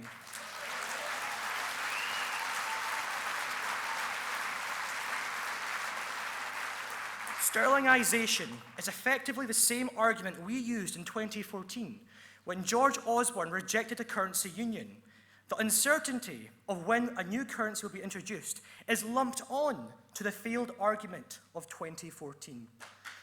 That said, a currency on day one is unrealistic. At this stage, we can only say as soon as after independence, as practical and as possible to do so, i.e., when Parliament is satisfied all preparations are complete. There's also no denying that a majority of Scots do favour keeping the pound, despite the benefits of monetary sovereignty. It will be our task to explain those benefits and the risks using sterling. Also, that proper preparation has been made. Both sides hold valid points. That needs to be addressed, and this amendment does both. Together, these amendments, specifically as I prefer, B and D, will mean that we retain sterling for the beginning of independence and remove the 6 tests. It lays down a timetable to launch our own currency as soon as practical within the first parliamentary term. A currency launch will be up to the first independent Scottish Parliament. Laying down a future timetable for a new currency brings certainty instead of leaving it up to an unknown amount of time, strong-armed by 6 tests. This means we'll have control over major economic powers in the future, instead of leaving it in the hands of Westminster. This also means Scotland won't rush to create a new currency. It gives us enough time to build the right institutions. During the negotiation period and for some time after, we will still have the pound. Amendments B and D are key to unite the SNP membership around currency. And I ask all members to get around them. It is the middle ground we can all get behind to ensure monetary sovereignty, but also security for those who still want to keep the pound in the short term. Please back Amendment D and B. Thank you. Thank you, Cameron.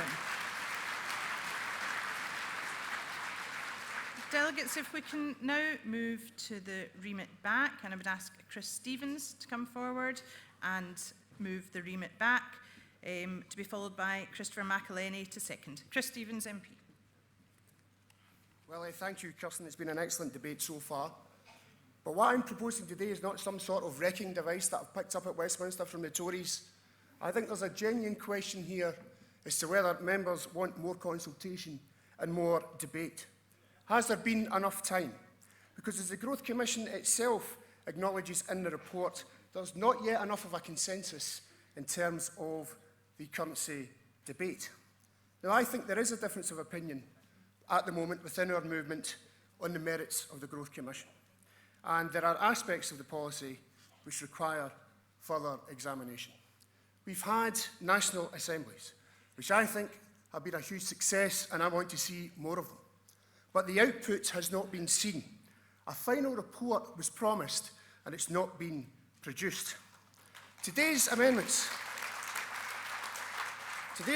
focus on concerns about the speed with which we move to our own currency, the 6 fiscal tests, which are being characterised as a commitment to austerity by actually our unionist opponents who actually believe in austerity, and the merits, of course, of the annual solidarity payment. Now, I accept that those amendments could mitigate the position, and I certainly accept that both my friends Keith and Derek have modified some of the Commission's recommendations. But I have a very real concern, as acknowledged in the Standing Orders and Agendas Committee report, that they only focused amendments on some of those issues and rejected an amendment on financial regulation. And that's important, colleagues, because the Growth Commission said that we should follow the UK financial regulation model. The motion that's in front of us doesn't mention financial regulation. It's my belief that an economic policy must say what the financial regulations are.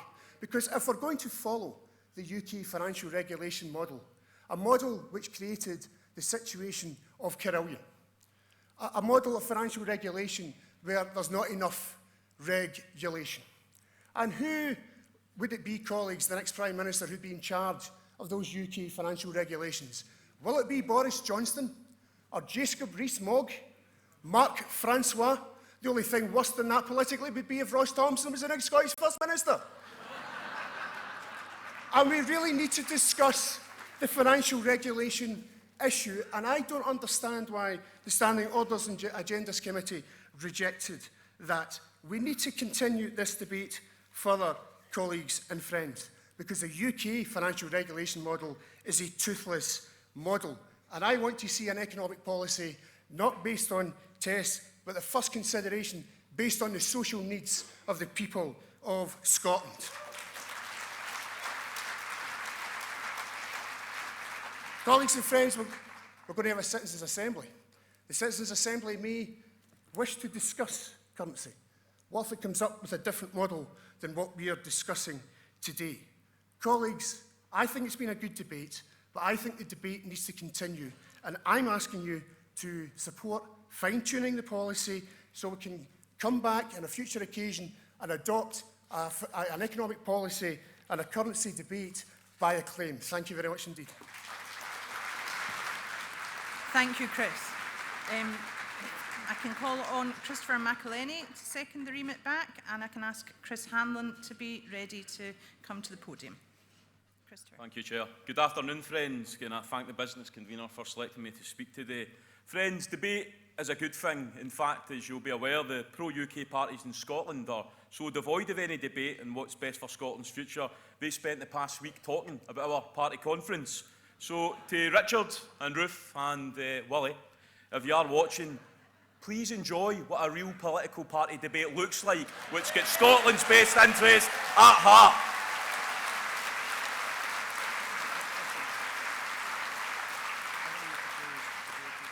Debate is healthy. Debate is healthy, friends, and we should leave this conference knowing that, and we should remain friends regardless of what decision is made today. I welcome the contributions from Keith Brown and Derek Mackay speaking in favour of the Growth Commission, which, regardless of your opinion of it, it's been a very significant contribution from Andrew Wilson and the members of the Commission on what they believe, they genuinely believe, is a positive economic future for Scotland. And that should be welcomed. Similarly, friends, we've heard so many good contributions so far from people that think there are other possibilities we can realise with independence. But I must say, convener, the debate has, of course, fixated on currency. But there was a lot of good stuff in the Growth Commission, which I'll shortly go into. In fact, there were 354 pages in the Growth Commission. And with independence, we are only limited by our imagination when it comes to possibilities, whether in social policy, Trident, or the economy, that would be unlocked when the people of Scotland get to make decisions about the future of Scotland. A Scotland that we, the people of Scotland, get to determine our own future, friends. Whether that's to choose a future that rids Scotland of Trident, a system that is both morally and economically bankrupt. 1 in 4 children in Scotland live in poverty. Well, the UK government is to spend over 200 billion renewing weapons of mass destruction. So it's welcome that the Growth Commission points out that there are benefits to an independent Scotland when we rid Scotland of Trident. And friends, Keith highlighted in proposing the motion, and I think it's absolutely important that we reaffirm yet again that in an independent Scotland there will be no nuclear weapons on Scottish soil.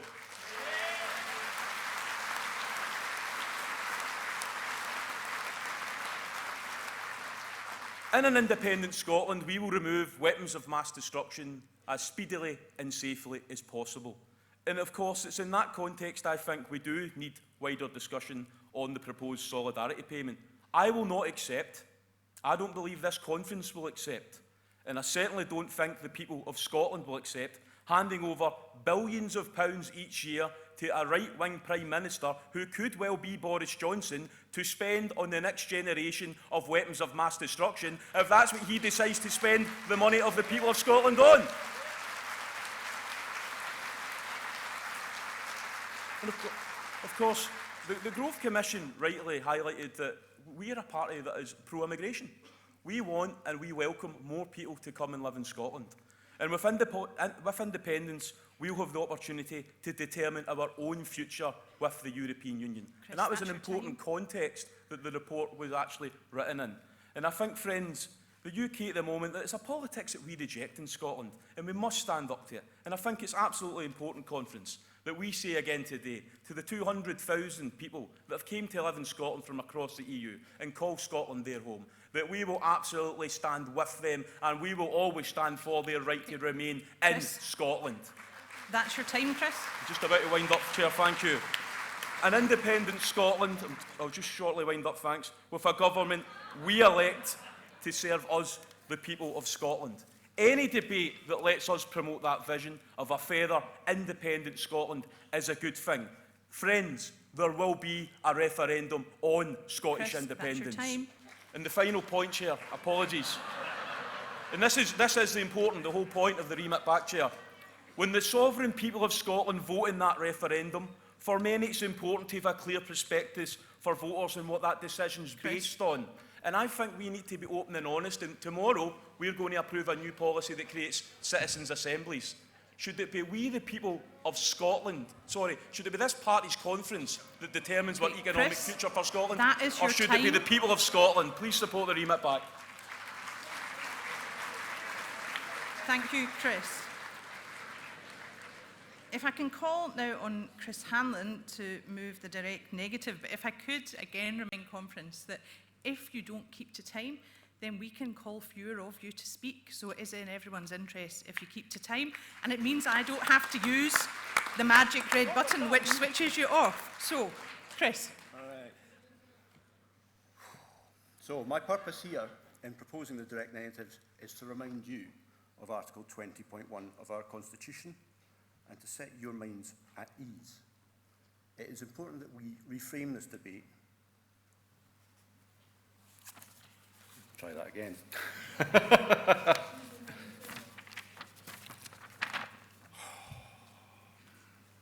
It is important that we reframe this debate within our own minds so that we can make the right decisions for the people of Scotland. So, as many of you know, I am presently one of the members of the Standing Orders and Agenda Committee that put this resolution forward to be included on the agenda today. And I was the only one who voted against doing so. Now, I did so for a couple of reasons.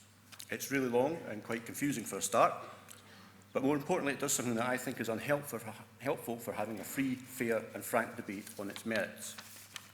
It attaches the name of two of our most respected elected public servants to the bottom of it. And that makes it difficult for us as individuals, I think, to separate our feelings about the merits of the resolution from our respect for its authors. So, I intend to try to set your minds at ease by reframing that issue for you. A vote to amend, or whatever, this resolution will be a vote of supreme confidence in this party's leadership. Because we know, unlike other parties I could mention, that our leaders are some of the most skilled and capable politicians in the world. They know something that most other politicians are oblivious to. They know that admitting that you've changed your mind isn't a failure. Proving that you're human, yet they sometimes look at new evidence or listen to a new argument and change your mind, or have the courage to admit that you might have been wrong, is the absolute best way in the world to earn people's trust. Most of us make mistakes, I made some crackers. The laddie I was 20 years ago didn't half spout some pish. So we all instinctively know that when some politician is ducking and diving, insisting that they've always been clear and that nothing has changed and that they were right all along, that they're full of it. Most of us don't know the rights and wrongs of complex policy issues like currency or international trade deals, and we never will. So we elect representatives that we believe we can trust to examine the evidence and come to good decisions based on our shared principles. Which is why I believe if we cannot agree on a way to amend this resolution or remit it back until after the people have had their say in a citizens' assembly, that we should reject it. The Growth Commission and the First Minister are 100% right. We must fight the next independence campaign with credible economic policies. But it is important to recognise that what most of the public think are credible economic policies and what are really credible economic policies are often quite different things. And we should not fall into the trap of campaigning for economic policies that the public think are credible if we suspect they are not. Now, as a total sad one, a bit of a policy nerd, I've found myself going back to university because if I'm going to spend my entire life talking about politics, I might as well finally earn that degree. Now, if there's one thing I've learned, it's that I can't tell you what a credible economic policy looks like. But I can tell you that it isn't what people thought was credible in 2007. Everybody knows that the ideas that were predicting a great moderation and an end to boom and bust and winning Nobel Prizes back then were rubbish. We are all still living through the aftermath of that failure. Nobody really knows what the truth is, but the ideas that have credibility now, the ideas that win Nobel Prizes now, are very different to the ones that were popular 10 years ago. So, paragraph 10 of this resolution is absolutely right. We have no business making economic policy decisions until we have consulted business, the trade unions, and importantly, civic society, and sought to reach a consensus. So I would argue that much of the language of the last 4 paragraphs is premature. It arbitrarily narrows the options and the lens we are looking at economics through. It preempts the decisions of the Citizens' Assembly that the First Minister has proposed. We should not be telling the people of Scotland what sort of currency they will be getting or when they will be getting it. And my personal opinion is that we should ideally end up doing something that looks a lot like Amendment C. But Chris, I really don't think it's our place to make that decision for the people of Scotland. The other 3 amendments all widen the scope of the choices that people can choose between. We absolutely need to begin making decisions in this area, but they should be ones that enable the people to have the greatest degree of flexibility in creating their vision of a successful Scotland. Section 20.1 of our Constitution charges... Okay, Chris, could you draw just to a close, 5 please? seconds, 5 seconds. You're out of time. Please. Had 5 minutes. Yeah. Yeah, you're out of time. I've got 60 words. Chair speaks. That's, yeah, your Okay. time is now done. But thank you very much. This decision's up to you. So, thank you, Chris. And if I could now call on Kate Forbes, who will speak for the motion. Kate is the Public Finance Minister, to be followed by Graham McCormick, who will speak to the direct negative. Féisgur Ma Conference, good afternoon. We all want independence, but we want independence for a purpose. And all of us have our eyes firmly on the prize of a fairer Scotland, of a wealthier Scotland, of a Scotland that meets the challenges of our age head-on and flourishes, just like our international neighbours that are independent and are successful countries. I am certain that Scotland will one day become an independent country, but we need to convince voters that it's worth it. And that is precisely what the Growth Commission set out to do. And there's a lot more to the resolution in front of us, than currency. Because at the end of the day, getting the fundamentals of the economy right and fixing once and for all the broken economic model of the Union is the most important thing and the most pressing task for us on day one of independence. Friends, as an MSP, I represent towns, villages and island communities from coast to coast, from the Isle of Skye to the Black Isle. And when I see Westminster politicians obsess about ending free movement of people and creating a hostile environment, when I see them deporting my constituents, when I see them splitting up families and splitting up friendships, they show their real colours.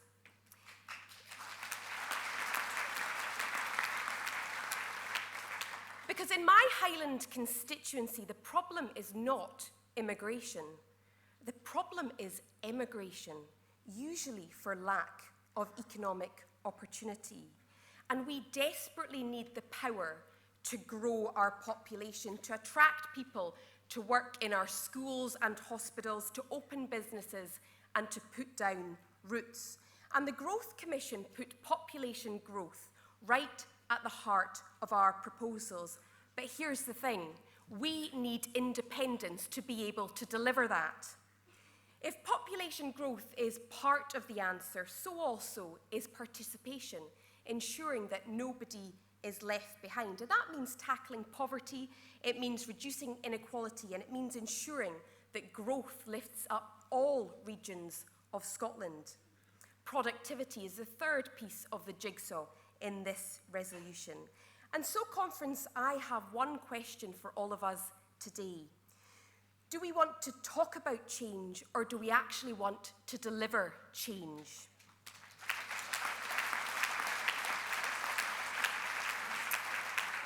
Because this is just a debate unless we win independence. And we will only win if we can persuade a majority of people in Scotland that we have a realistic and deliverable plan. And the proposals in front of you in the resolution as unamended are credible, they are responsible, and it's a hard-nosed attempt to get to grips with the big questions that we'll face on the doorsteps. Conference, the party wanted a plan, here it is. We've got the plan, let's back the resolution unamended to have the clarity and the vision to win independence once and for all. Thank you, Kate. If I can call Graham McCormick to speak to the direct negative, followed by Roger Mullen to speak for the resolution. Thank you. Delegates, be in no doubt that this resolution seeks to commit the party to a premise which paints a picture of an independent Scotland for the foreseeable future, just a slightly more humane, competent, green, possibly nuclear-free and social democratic version of the UK. It reeks of conformity to established IMF and World Bank norms based on the acceptance that Scotland is and will be a nation in debt to the international financial community, and as a result, we must show that we shall be a compliant fellow traveller of that club. I implore you to reject the premise that we are a debtor nation because Scotland is and shall be a nation in credit and does not need to satisfy the very people and organisations who failed to protect us from the 2008 crash but take no responsibility for it. Scotland has almost limitless natural wealth and resources and the best educated population in the Western world. We simply don't need to borrow to pay for public services. Those of you who have witnessed my model of annual ground rent online or over 40 events have seen the figures and they don't lie. We are without a shadow of a doubt a nation in credit, and as such the issue of currency and our relationship with the world financial order can be seen as a position of strength and not supplication. 2 years ago, this conference showed by acclaim that our land can be the principal source of funding for all our public services now. This was both historic and transformational, yet nowhere in the report or resolution is land even mentioned. Why? What does it say about the new Scotland we want if the authors of the report and resolution have not thought to include a worthwhile universal citizen's income as a fundamental pillar of our new society, to commit to human dignity and the abolition of the need for food banks? The report and resolution makes no mention of the banking system, which will underpin our currency. Yet without a banking system secured by clean money and incorruptible regulation, your currency is but a grain of sand. Sort out the banking system and you sort out the currency, and it won't be sterling. George Kerevan's documentary, Spank the Banker, pretty racy that, isn't it, has highlighted Britain's biggest banking fraud, in which all major UK banks are involved and with which the financial regulator and the UK government are complicit. Noel Edmonds' action against Lloyds Bank is one of about 30,000 such potential claims, totalling north of £100 billion. And the authors of the report and resolution must know this. Wouldn't you think that such a catastrophic event, which could see the collapse of the British banking system just at the time of the second India referendum, would merit a clear declaration of how Scotland will protect its people and their money from this gathering tsunami? As Edmund said, these frauds are the symbol of a failing state. Funding public services from our land, food on the table, and a banking system we can trust, the basics of any decent functioning democracy, glaringly missing from the UK and also from the report and resolution. But how does this sound? The independence we seek for Scotland is a happy, truly inclusive and caring property-owning democracy in which everyone has a financial stake. An independence which welcomes and supports all kind and vulnerable hearts and respects and values them for what they are and what they can be. And I'm not going to have much more time to say anything about that, but it goes on a wee bit longer, but at least it's less than the Gettysburg Address. Anyway. Our leadership has offered us but one vision for the early years of an independent Scotland. But we've not had much of a choice. You know, we haven't had a choice. We've had one vision. It's a take it or leave it scenario. You deserve more than one choice and one vision. Why did it not commission alternative reports? Please reject the resolution and send a clear message that we require an alternative report based on Scotland's a creditor nation before we make informed decisions. Thank you. Thank you. Thank you. Can I now call upon Roger Mullen to speak in favour of the resolution, to be followed by Jeremy Fernandez to speak for the remit back. Conference, I've been campaigning for Scottish independence for over 50 years. Hard to know when you look at me. But I do feel that we're now on the home straight. We know that Scotland is an asset-rich country that can be more prosperous and more just. We should lead in major issues from climate change to the elimination of poverty, and we know that we need to win our independence to do so. As a member of the Growth Commission, I focused on our demographic challenge, and solving this problem is a key to ensuring our successful future. That is why I was so pleased to have new initiatives suggested to encourage immigration and make Scotland the most talent-friendly country in the world. That speaks surely to the kind of country that we want to be: successful, ambitious, welcoming, innovative, inspiring. Exactly 60 years ago today, there were 82 members of the United Nations. Today, there are 193. Would that it were 194.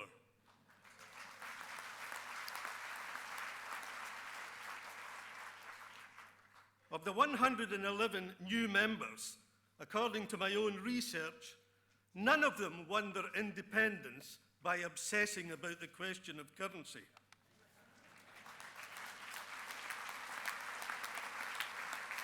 And the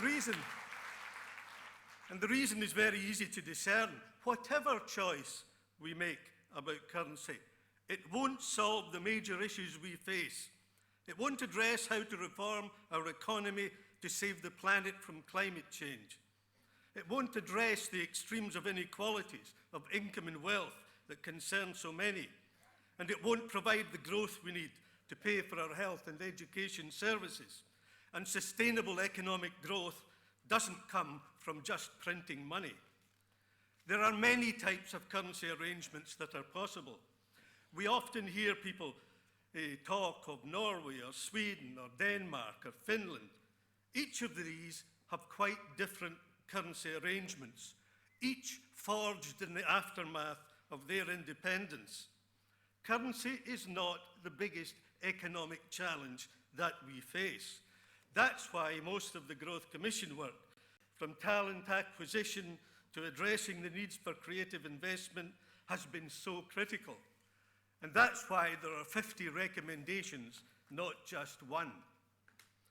As a Scottish nationalist, I think it makes eminent sense to leave it to an independent Scottish government to assess the prevailing circumstances and make the currency decisions appropriate at that time.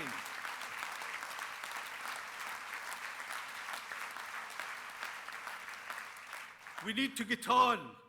We need to get on with the job of making a positive case for creating a better economy and a better society. And we need a more modern and progressive politics. We know the Westminster system of government utterly fails our people. As we look at the UK government today, its utter lack of ambition and its grubby deals with the DUP, I am reminded of the words of Gore Vidal. Our form of democracy is bribery. Conference. Let's unite. Let's support the resolution and get on with the task of winning independence.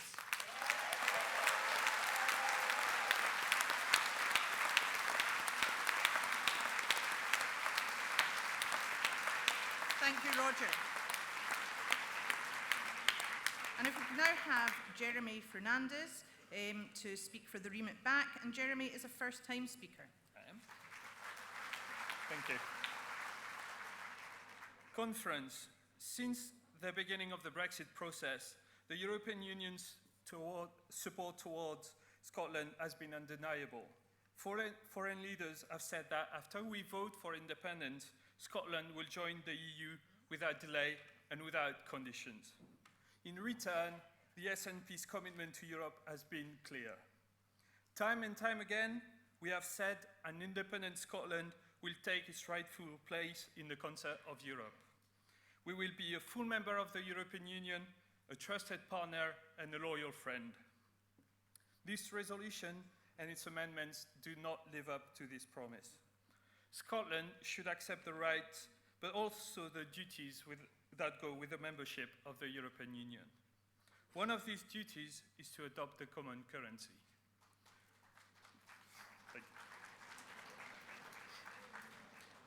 We have a moral duty to stand shoulder to shoulder with our European allies, and there is no closer bound than the single currency. With the euro, the prosperity of Scotland becomes the economic success of Europe. Conference, we need to send a clear, simple message to Europe. Scotland is not the United Kingdom. For 46 years, the UK has been Europe's bully. They demanded rebates, they demanded they keep their own currency, and now they are demanding to leave on their own terms. We cannot behave like the United Kingdom. When we join the EU, there will be no catch, no fine print, no ifs, no buts. To 350 million people, and myself, a French citizen, the common currency is the most tangible proof of European integration. It's a reminder that every day we have achieved, it's a reminder that we have achieved and we strive to what we have achieved and what we strive towards. Partnership, unity, and peace. The euro means that we support each other and we don't leave anyone behind. The Eurozone has always shown absolute support to its members. When Ireland was on the brink of financial collapse, the European Central Bank intervened and lent the Irish 41 billion euro. When Portugal was in an economic crisis, again, the European Union loaned them 52 billion euro. These countries had access to the financial stability facility because of their membership of the Eurozone. And look at them today. Portugal has a higher GDP growth than the UK, and Ireland has the highest GDP growth of all the European countries. Small countries thrive in the European Union thanks to their membership of the Eurozone. If an independent Scotland joins the EU and adopts the euro, we get to enjoy the same solidarity shown to Ireland and Portugal. There is strength and security in the euro, and Scotland needs to be part of it. Unfortunately, Conference, this resolution and its amendments set out a future where Scotland will be, like the UK, in the European Union, but outside the single currency. A member, but not quite a full member. If we are serious about the European project, whether we get a currency in 2, 5, or 10 years doesn't really matter. That's time, Jeremy. Yeah, it can only be a transition currency before adopting the euro. And for these reasons, Conference, and with the utmost respect for the work the party has done, I'm asking you to remit this resolution back. Scotland belongs in Europe. Scotland should adopt the euro. Thank you. Thank you, Jeremy. If I can now call Susan Aitken to speak against Amendment B, to be followed by Ivan McKee, MSP, to speak against Amendment C.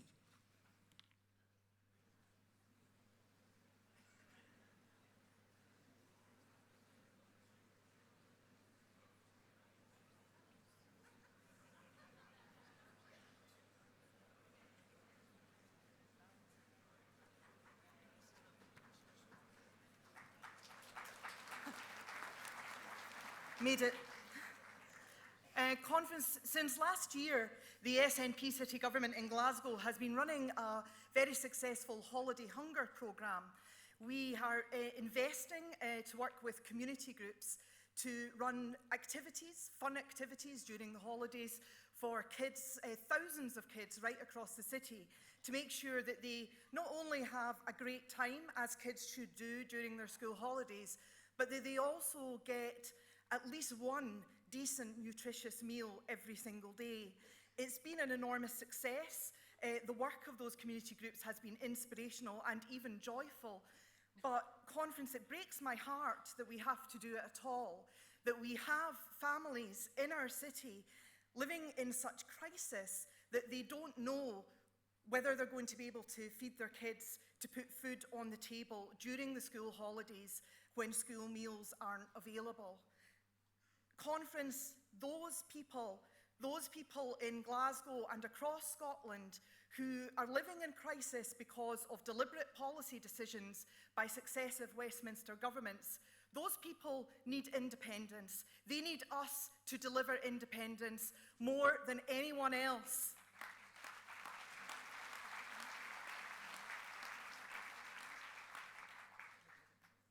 Our communities need independence, and the poorest people in our communities need it most of all. Conference, they need us to get it right. The motion that we have in front of us today, the plan that Keith and Derek have set out, unamended, gives us a sustainable, credible plan for building an inclusive economy from day one of an independent Scotland. And it gives us a roadmap to an independent currency, a sustainable roadmap that takes into account people's concerns, gives them reassurance about their pensions, about their jobs, about the social security safety net that so many people in our communities rely on. They deserve to have that reassurance from us. They deserve to have a reassurance from the SNP and the Scottish Government that we have their core interests at heart when we're thinking about an economy in an independent Scotland. That independent currency that we will work towards is extremely important. But it is an economic tool, Conference. It is not an end in itself. And if we focus on any currency as being an end in itself, then we will start to lose sight, Conference, of what the real purpose of our independence drive is all about. It is about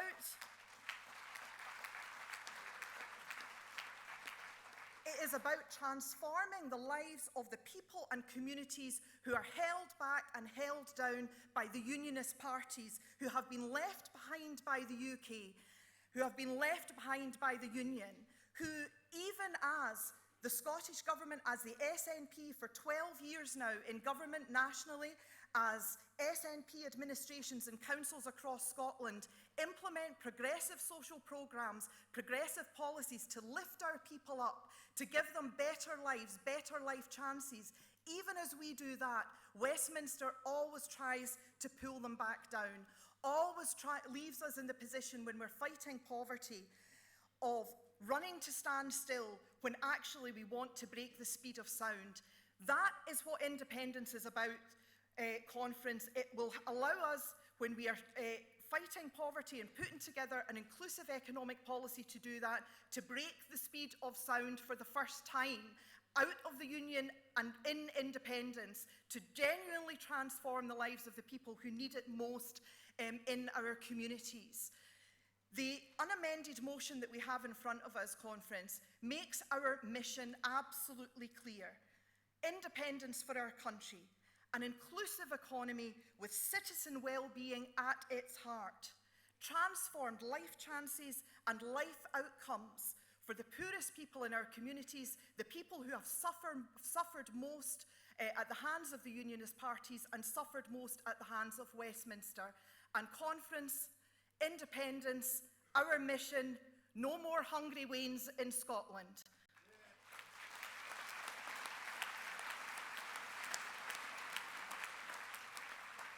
That's the opportunity that the unamended motion gives us today.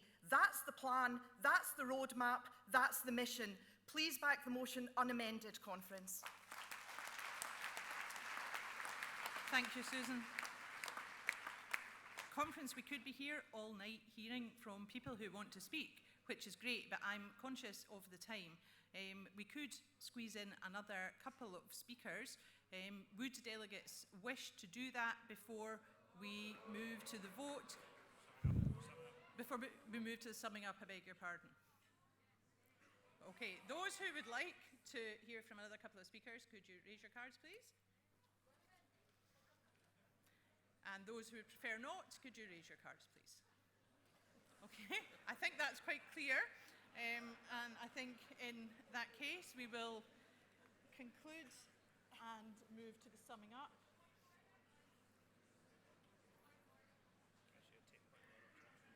Do you want to come to the podium, Rhiannon? So delegates, we have a point of order from Rhiannon Spear, and then we will move on. Apologies, conference. Jerry Fisher looks a lot different these days. Conference, I just have to say about the conduct of this debate. The economy is detrimental to women. The economy discriminates against women. And the economy keeps women as second-class citizens. I am ashamed that we have not had more women on stage today. And it is a shame that every proposer and seconder of the motion and of the amendments didn't think about gender balance. None of these men thought about standing aside and putting women in their shoes to allow them to speak about the issues, about the economy that affects them. I'm sorry if you disagree, but women need to see it to be at conference, and we need more women on this stage. Thank you. Thank you, Rhiannon.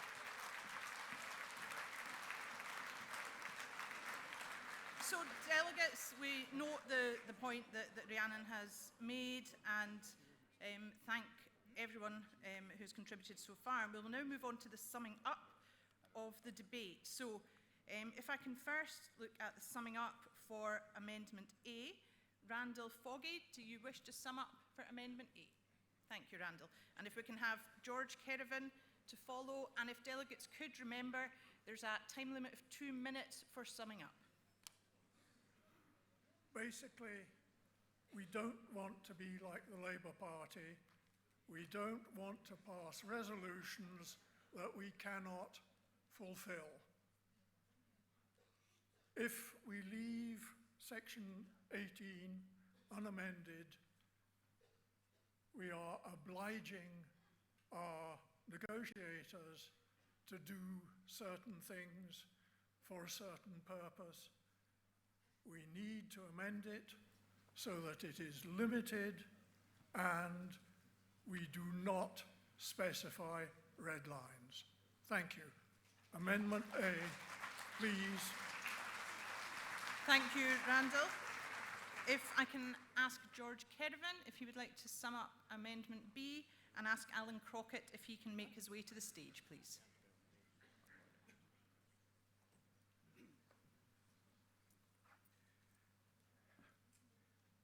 Of course, if we'd had the time, we should be discussing many other things. In particular, I think the whole climate change agenda has shifted dramatically in the last few weeks. And the Growth Commission's commitment to doubling GDP growth, I think, needs to be questioned. But we didn't, well, the motion, the amendment that I put in was specifically about currency. And it's to put a timetable on the currency debate in the first Scottish Parliament.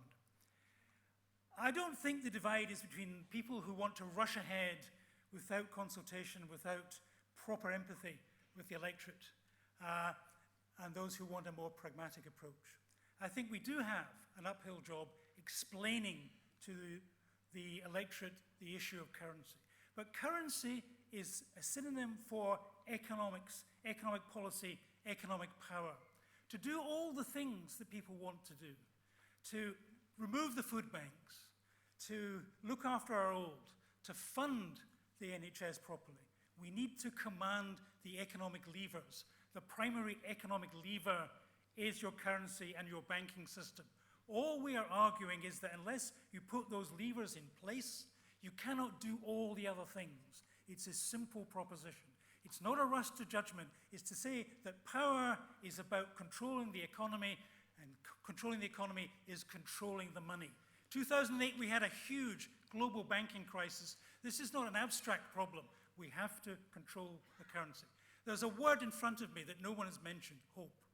It's not about next year's referendum campaign. It's not just about winning a few marginal people over.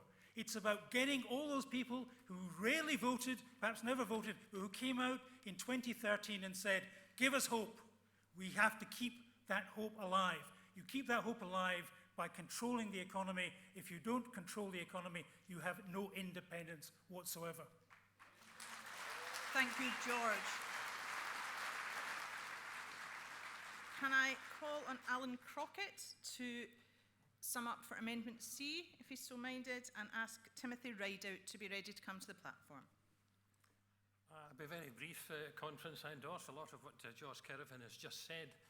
The main purpose, perhaps, of Amendment C is to avoid the position where the main resolution is adopted and we end up going out on a platform of independence but no currency of our own, and locked into that because of the sixth test for goodness knows how long. And I don't regard that as a very winning platform to be going ahead on. So I'll just say again that if you're not clear about whether to vote, say, for Amendment B or Amendment C or Amendment D, vote for them all. And let these people sort it out. Thank you. Okay, thank you very much, Alan. Can I ask Timothy Rideout to sum up for Amendment D, and ask Chris Stevens to be ready to come to the platform?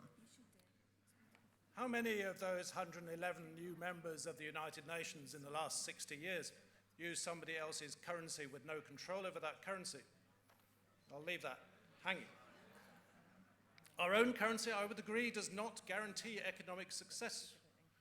I wouldn't say that it, I would never say that it did. However, getting your currency wrong and using sterling with no control over it, no control over your economic policy, has the potential to completely sabotage the foundation of the new country, or the re-established country. If we are sterlingized, for example, for 5 years and there is any financial crisis, we will be unable to do anything about it. We'll be grovelling to the Bank of England asking for a bailout, to which they will delight in saying no. Our doorstep position has to be clear. Now, I've told you that I think the 6 tests are mostly rubbish, and if they are unlikely to be achieved or they're either irrelevant. I don't want to be standing on the doorstep trying to explain to a confused voter what 6 tests are. I want to be standing there saying we will continue to use sterling until such time as it is the earliest practicable date for introducing our own currency. And I hope that that will be a very short date, but I agree that that is up to the Parliament at the time.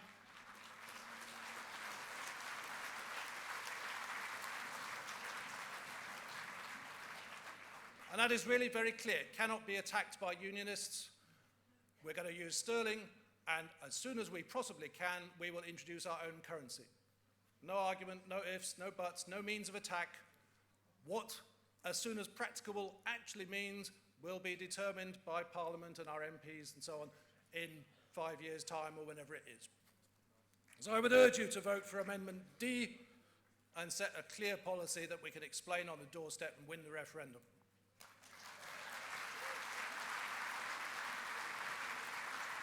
Thank you, Timothy. If I can now ask Chris Stephen to sum up for the remit back, and ask Chris Hanlon if he can be ready to come to the podium. Yeah, thank you very much, Kirsten. It's been an excellent debate. I do have to say, I think Rhiannon made a fair point, and I certainly will reflect on, as I think others should too. Now, I will walk in broken glass for this movement if this movement asks me to.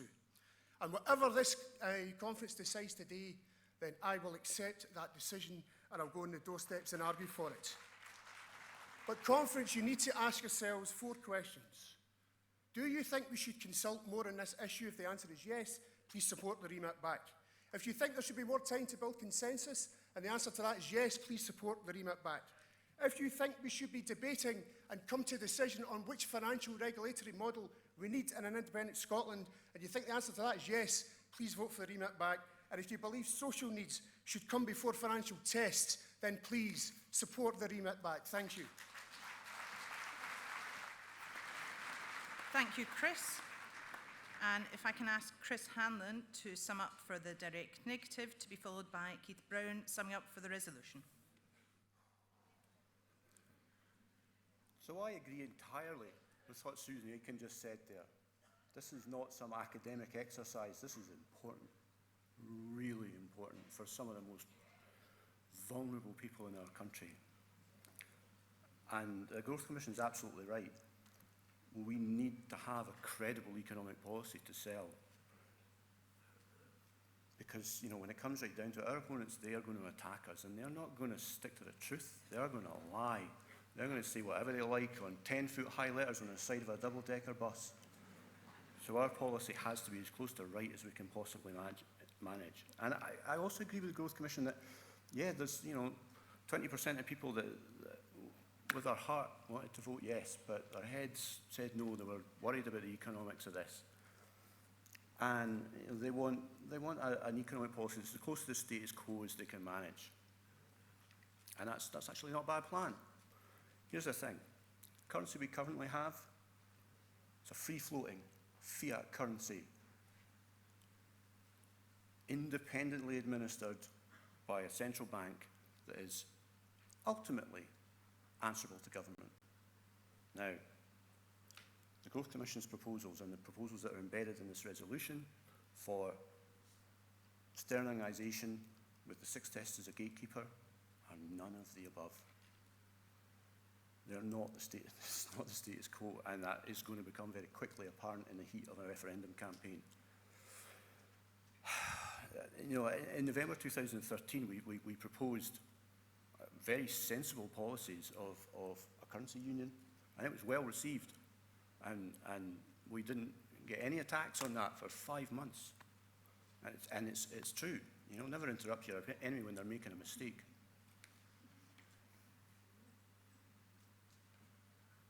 Don't mistake our opponent's silence as thinking that we're doing the right thing by sterlingisation and adopting the 6 tests. That silence isn't a good sign. It's a warning. Thanks very much. Thank you, Chris. And if I can now ask Keith Brown, MSP, to sum up for the resolution.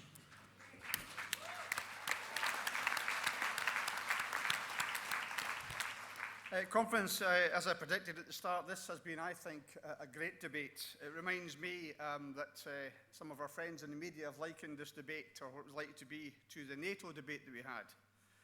And if you remember that NATO debate, I spoke on one side of it, my partner, the fabulous Christina McKelvey,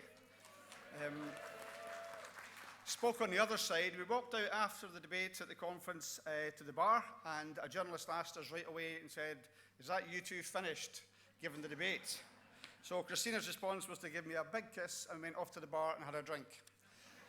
I'm not offering a big kiss to any of the movers of the amendment. But I would offer this point. The point is there is a huge amount that actually unites us in all of this. All of the amendments, bar Amendment A, which talks about a different subject, except the fact we will be using the pound for a certain period of time. And again, we're focusing on the currency, and as Roger Mullen said, there's so much more to this resolution than just the currency. But on that issue, what the resolution tries to do is to say this is the process, a thought-out, measured process for moving to the Scottish currency. And that's the right thing to do. We need to convince other people.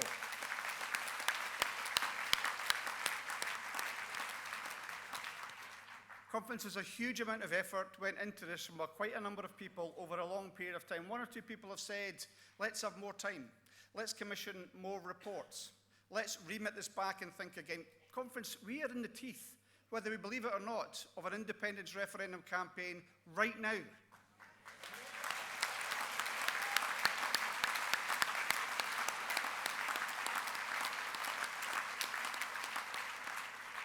We need right now to have a credible proposition on our economic policy, not least because it leads on to so many other policies which you have yet to discuss to fill out that platform.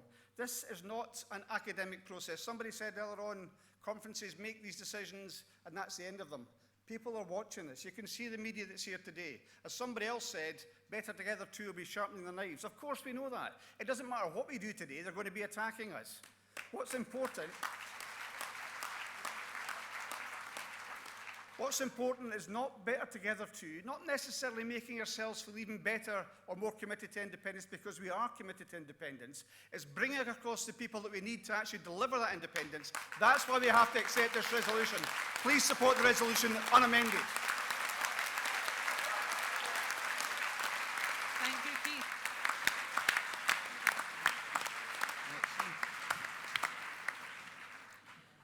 Thank you, delegates, and thank you to all of those who spoke, because that was really an excellent debate.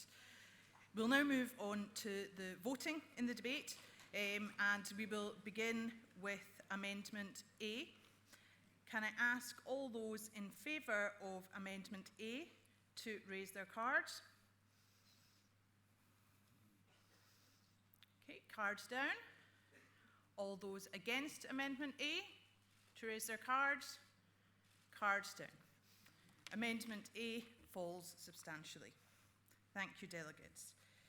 If we can then move on to Amendment B, and if I can note to delegates that as we approach Amendments B, C and D, you'll see that there's elements of incompatibility between them, but rather than try and limit your choices, then we'll let delegates have their say in turn, and if we require a further vote after that, then we'll do so. So firstly, we will vote on Amendment B.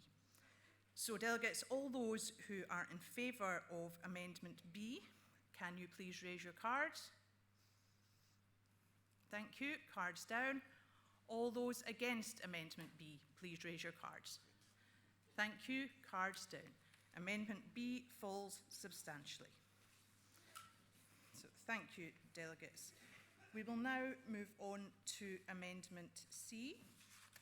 So if I can ask all those who are in favour of Amendment C to please raise your cards. Thank you. Cards down. If I can ask all those who are against Amendment C to please raise your cards. Thank you. Cards down. Amendment C falls substantially. If we can move on then to Amendment D. If I can ask delegates who are in favour of Amendment D to please raise your cards. Thank you. Cards down. If I can ask those against Amendment D to please raise your cards. Thank you. Cards down. I think Amendment D, we have it. I think Amendment D passes, but not fails rather, but it's up to you.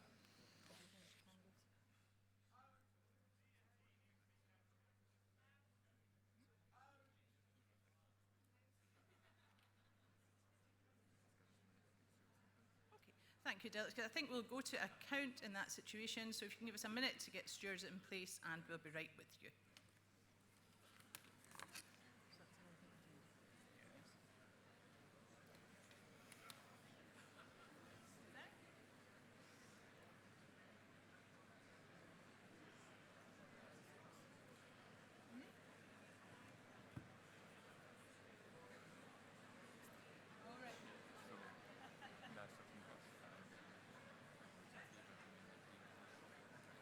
Okay, delegates, could we have a little bit of quiet, please? So, can we ask again for all of those who are in favour of Amendment D to raise your cards, please? And keep them raised while people count them, please.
Okay, thank you, Delegate. Cards down.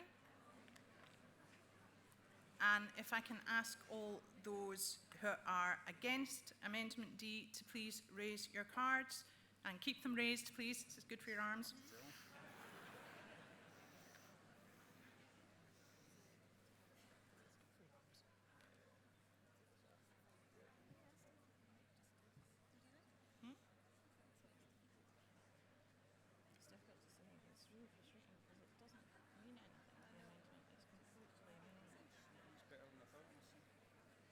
I thought we just edged it the first time. I thought the first time definitely no. I am the Well, there you go.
Are you changing your hands about it, Keith? Changed mine about 5 times.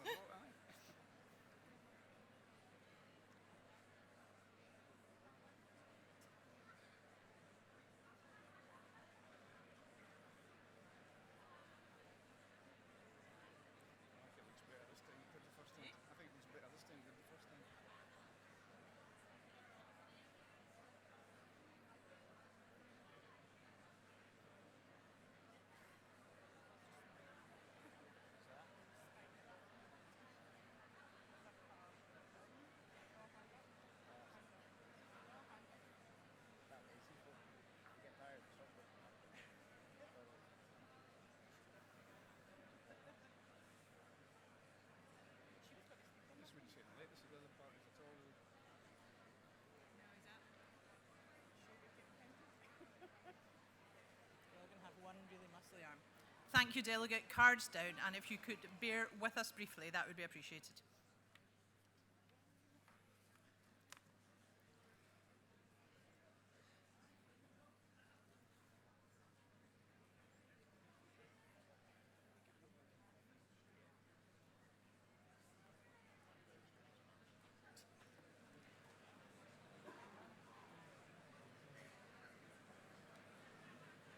Is this it then? It's breaking after that? No, it's internal. What should I do? So I might be doing a purpose spears report, not? No, that's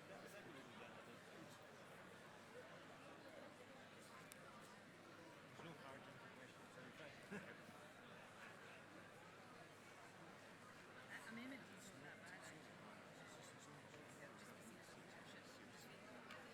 It doesn't. It also leaves the 60.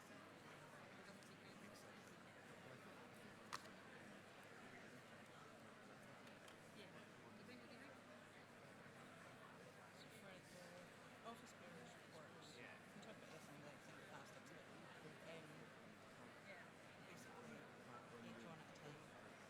Yeah. And then ask questions. People have got the opportunity to speak to them, but since people have got them in front of them, unless there's questions, I would suggest that that's not necessary. Yeah. We'll go through normal ones to approve. Yep. I'm see if there's a What does that mean? So the amendment stands. Yeah. Okay, so the resolution has amended to vote on to. Yeah, yeah. See?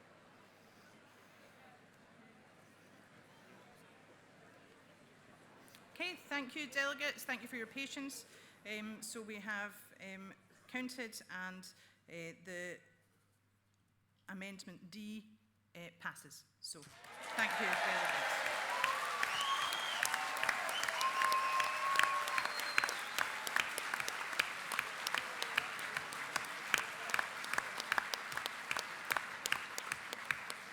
So thank you for your patience while we did that, delegates. If we can move on now to the remit back. to vote on that. So if I can ask all those in favour of the remit back to please raise your cards. Okay, cards down. All those against the remit back to please raise your cards. Cards down. The remit back is rejected overwhelmingly. And if we can now move on to vote on the resolution as amended, can I ask all of those in favour of the resolution as amended to raise their cards? And that looks to me to have passed unanimously. Thank you very much, delegates.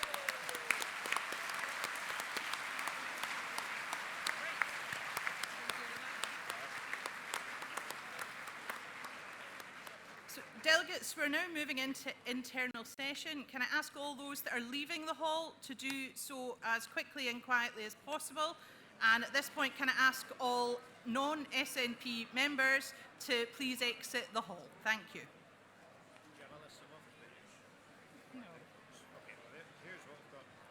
Is that the ones that are in the